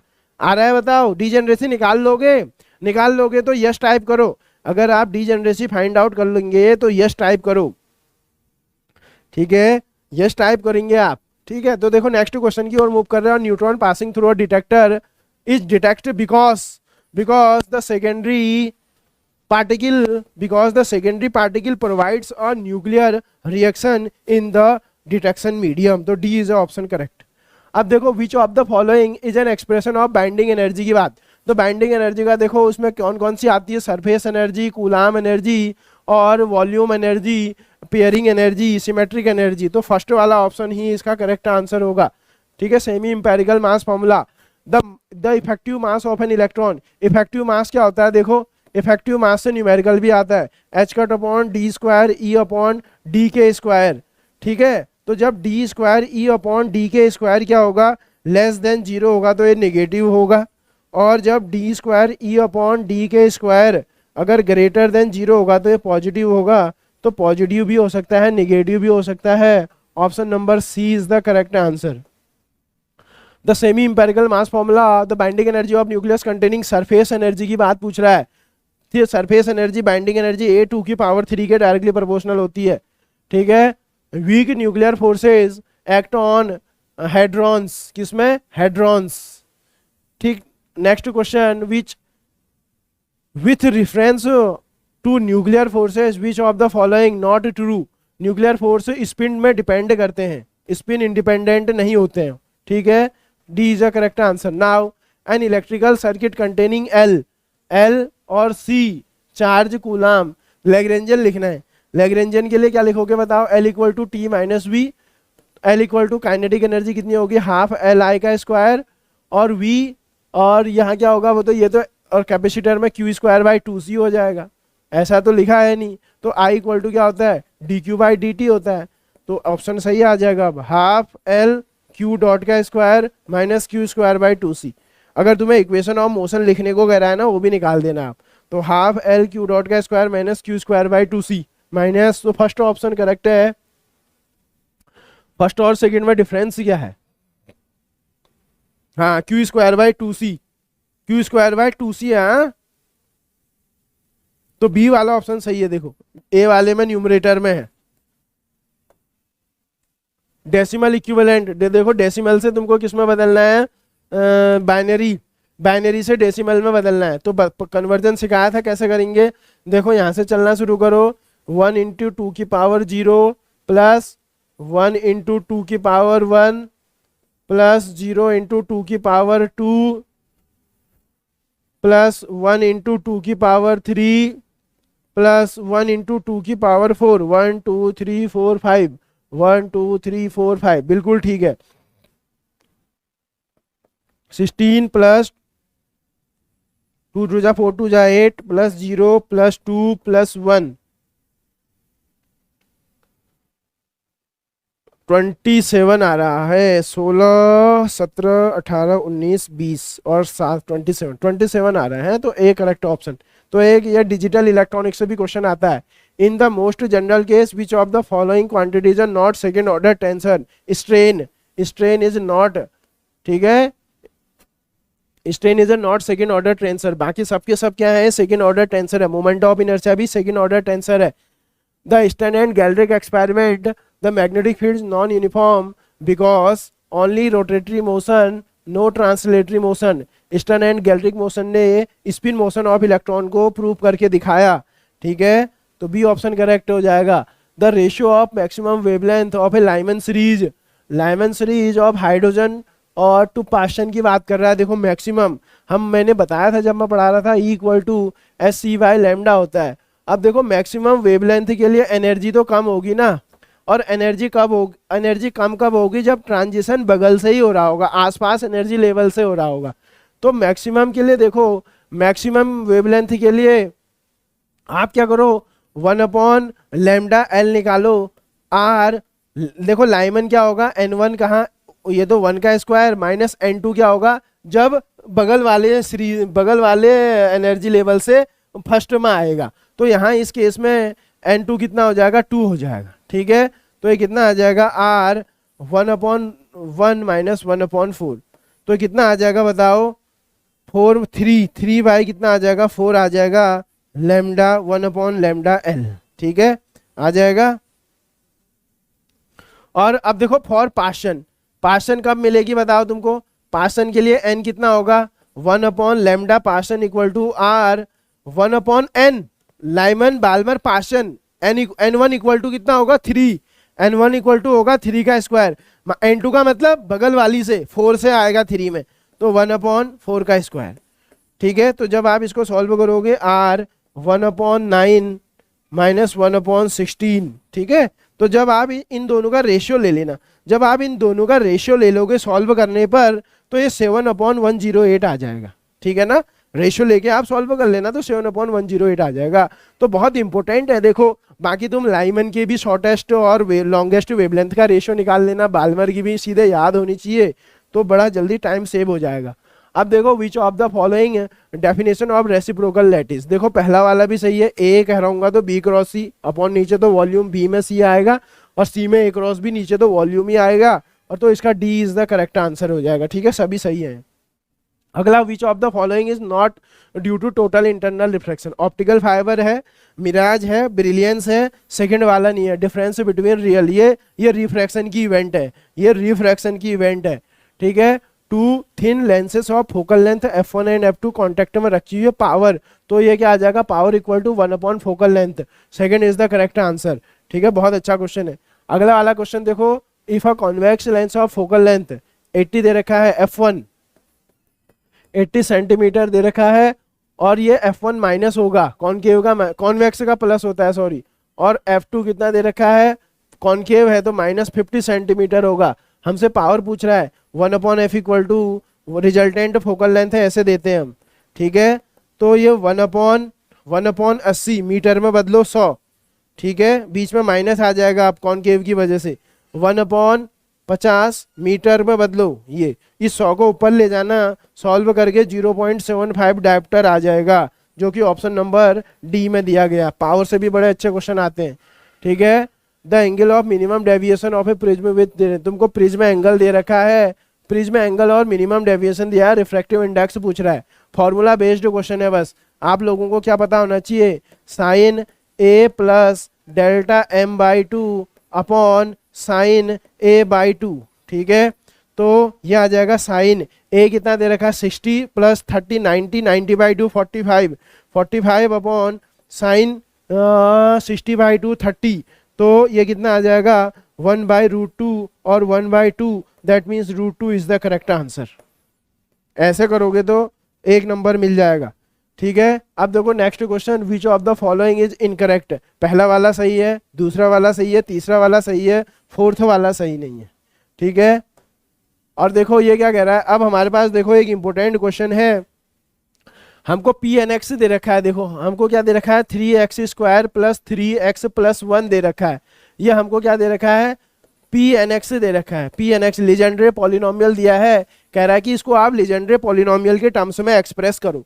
तो आपको देखो एक्स स्क्वायर एक्स और इसकी सबकी वैल्यू पता होनी चाहिए लीजेंड्रे में। तो देखो मैं इन सबकी वैल्यूज को मैं पुट कर देता हूँ, दो तरीके के क्वेश्चन आते हैं। देखो 3x स्क्वायर की वैल्यू आपको पता होनी चाहिए 1/2, ठीक है। कितना है देखो 1/3 2p2x, ठीक है। और प्लस इसको मैं लिख सकता हूं p0x, ठीक है। अब प्लस 3x, x की जगह हम क्या लिख सकते हैं p1x लिख सकते हैं, और 1 की जगह हम क्या लिख सकते हैं बताओ p0x। p0x की वैल्यू 1 होती है, तो 1 को तुम इस तरीके से भी लिख सकते हो, ठीक है। क्लियर हो चुका है। तो जब आप इसको सॉल्व करेंगे तो सॉल्व करने पर इसका आंसर आ जाएगा 2p2x। 2p2x, ये बड़ा अच्छा क्वेश्चन है। 2p2x प्लस प्लस आ जाएगा प्लस p0 आ जाएगा, देखो ये plus p0 plus plus 3p1 plus plus कितना आ जाएगा, देखो सॉल्व करोगे तो 3p1x आ जाएगा। समझ पा रहे हो, 3p1x आ जाएगा। तो ये देखो दो तरीके के क्वेश्चन आते हैं, तुमको दोनों चीज पता होनी चाहिए। p1 p0 p1 p2 p3 p4 की वैल्यू भी पता होनी चाहिए। कभी कभी तो सीधे वैल्यू पूछ लेता है, और कभी कभी लीजेंड्रे पॉलिनोमियल के टर्म्स में भी एक्सप्लेन करने को कहता है। तो 2p2x 3p1 p0, सिर्फ p0, 2p2x है कहीं पे, और प्लस 3p1, ठीक है। तो हमारे पास कौन सा ऑप्शन सही आ रहा है एक बार चेक करेंगे, ठीक है। एक बार चेक कर लोगे तो बात बन जाने वाली है। p0 आएगा हमारे पास, ठीक है। p0 4p0 आएगा, 4p0 आ रहा है कहीं पे,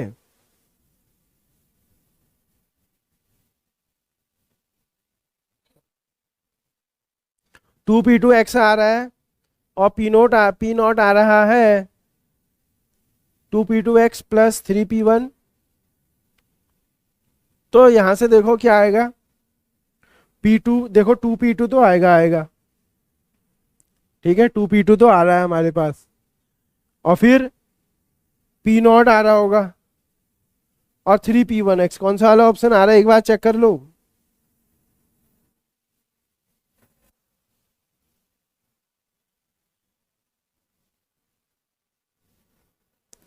2p2x प्लस 3, ये वाला होगा। देखो यहाँ पर 2 लिखा होगा है, यहाँ पर 2 लिखा होगा, ये वाला ऑप्शन सही हो जाएगा, ठीक है। एक बार चेक कर लेंगे, एक बार इसको आप चेक कर लोगे। मतलब करने का तरीका हमेशा ऐसे होगा, आपको p1x p2x p3x की वैल्यू पता होनी चाहिए। आप यहाँ इसमें वैल्यू रखना, सॉल्व करना, कोई एक ऑप्शन क्या आ जाएगा करेक्ट आ जाएगा। क्लियर है। तो इस तरीके का आप क्या करेंगे ऐसा करना, ठीक है। इंपोर्टेंट क्वेश्चन है मैथमेटिकल का। नेक्स्ट क्वेश्चन की ओर मूव कर रहे हैं।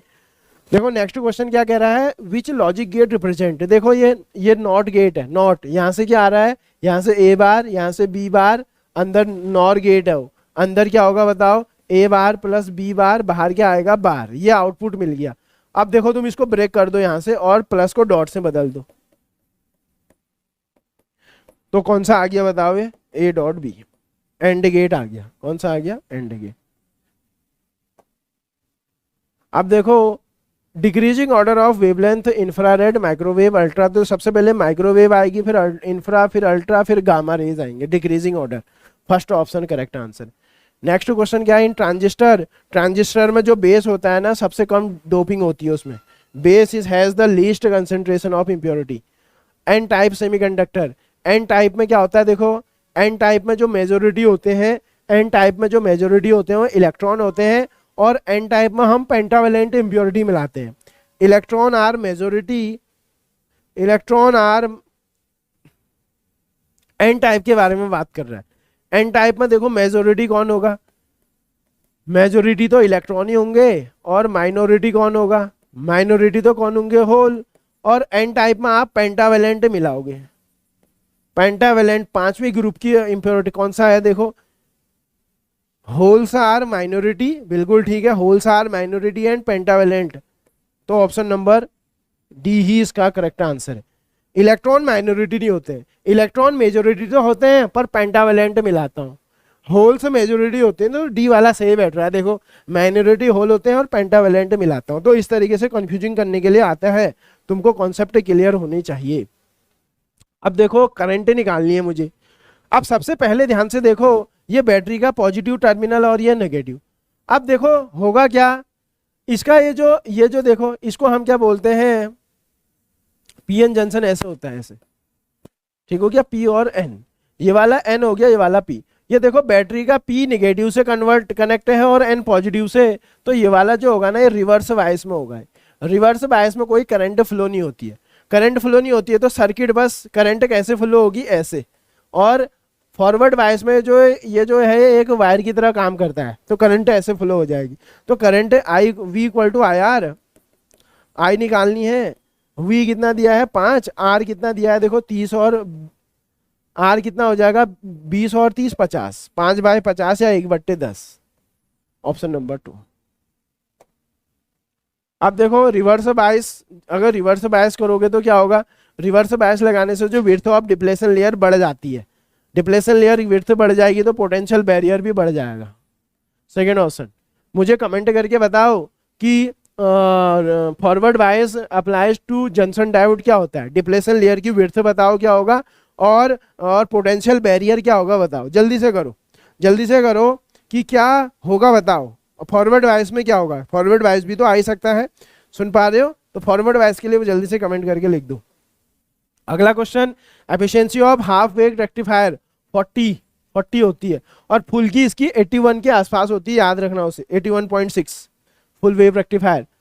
डी ब्रोगली वेवलेंथ की बात कर रहा है, तो लैम्डा इक्वल टू कितना होता है, h/2me। ये किस में होती है बताओ, और एनर्जी तुमको इलेक्ट्रॉन वोल्ट में दिया है 6.6 into 10⁻34 upon 2 into mass of electron, 9.1 into 10⁻31।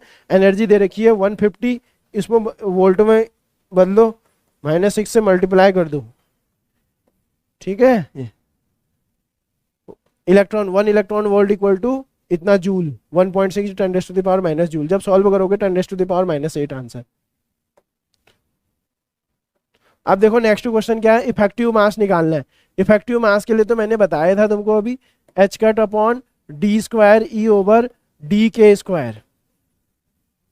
देखो ये, अब जब तुम क्या करोगे पता है, d²E/dk² करोगे, और उसमें तुमने क्या रखना है बताओ, k इक्वल टू k0 रखना है, k इक्वल टू k0 रखना है, तो इतना आ जाएगा कितना, 2a + 12b k0 का स्क्वायर आ जाएगा।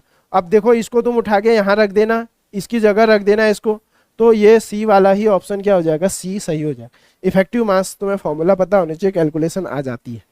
अब विच of the following reaction is allowed, मैं बैरियन नंबर चेक कर दे रहा हूँ, बैरियन नंबर चेक करो, अगर दोनों में इक्वल आएगा तो सेम। बैरियन नंबर देखो, बैरियन नंबर की न्यूक्लियॉन्स का 1 होता है और मेजोन का 0 होता है।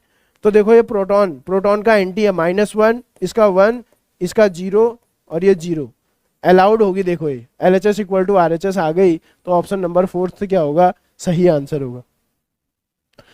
In an NPN transistor, NPN में क्या होता है, इलेक्ट्रॉन कहां से मूव करते हैं, एमिटर टू बेस, ठीक है। Next question, which of the following correct relation for pointing vector, E×B/μ0, E×B/μ0, E×B/μ0, ठीक है, energy per unit area per unit time. Work done by the conservative force in a closed, हमेशा याद रखना zero होगा। Work done by conservative force किसी closed path में हमेशा zero होता है। अब देखो यहाँ पर, ठीक है, इसके बाद देखो, इसके बाद एक न्यूटोनियन फिजिक्स का बड़ा ही अच्छा क्या आ चुका है, न्यूटोनियन फिजिक्स का एक बड़ा बेहतरीन आ चुका है, सरफेस फ्रिक्शन T1 और T2 निकालना है, और टेंशन हमेशा अवे फ्रॉम द बॉडी लगता है। इसमें एक टेंशन ऐसे, ये T2 ऐसा भी लगी, ये T2 है, ये है T2 और ये है T1, और ये इससे अवे तो इससे अवे ऐसा, ठीक है, टेंशन हमेशा अवे फ्रॉम द बॉडी लगता है। रेशियो लेना है तो मुझे एक्सेलरेशन निकालने की तो जरूरत नहीं पड़ेगी। देखो मैं T2 फाइंड आउट कर लेता हूँ, यहाँ तो कोई फोर्स नहीं है, F बराबर ma, T2 बराबर कितना आ जाएगा ma का मतलब कितना आ जाएगा 3a आ जाएगा, क्योंकि इधर तो कोई फोर्स है नहीं। अब देखो T1 के लिए मैं इन दोनों को क्या करता हूँ, एक ही जैसा, इन दोनों को मैं कंबाइन कर लेता हूँ, ठीक है। तो यहाँ पर T1 इक्वल टू कितना आ जाएगा बताओ, T1 इक्वल टू कितना आ जाएगा, m1 प्लस m2 a आ जाएगा। तो T2 इक्वल टू 15a आ जाएगा। हमसे तो रेशियो पूछ रहा है, a से a कैंसिल, तो क्या आ जाएगा बताओ, हमसे क्या पूछ रहा है, यहाँ से T2 और हमसे T1 अपॉन T2 पूछ रहा है, 15a upon 3a, 5:1, option number 4। अच्छा क्वेश्चन है, अच्छा क्वेश्चन है, इस तरीके के क्वेश्चन आता है। अब देखो, modulation is the process of low frequency audio signal on high frequency, ठीक है, लो को हाई में चेंज करना। अगला क्वेश्चन है, if the kinetic energy increased by 300% momentum. देखो ऐसे क्वेश्चन को करने के लिए शुरू में जो काइनेटिक एनर्जी आप इनिशियल कितना ले लेना 100, और काइनेटिक एनर्जी फाइनल कितनी आ जाएगी बताओ 300, 100 प्लस 300 400 हो जाएगी। अब तुम क्या जानते हो बताओ, kinetic energy directly proportional to momentum का स्क्वायर। यहां से तुम क्या करोगे, P final upon P initial निकाल लेना, कितना आ जाएगा ये 2 आ जाएगा ये। अब क्या करोगे, दोनों ओर से 1 माइनस करना, 100 से मल्टीप्लाई करना, -1 इंटू 100, यह आ जाएगा 2 - 1 इंटू 100। बताया था ना, बहुत अच्छे से सिखाया है। तो ये क्या आ जाएगा, परसेंटेज चेंज इन मोमेंटम, ये आ जाएगा 100%।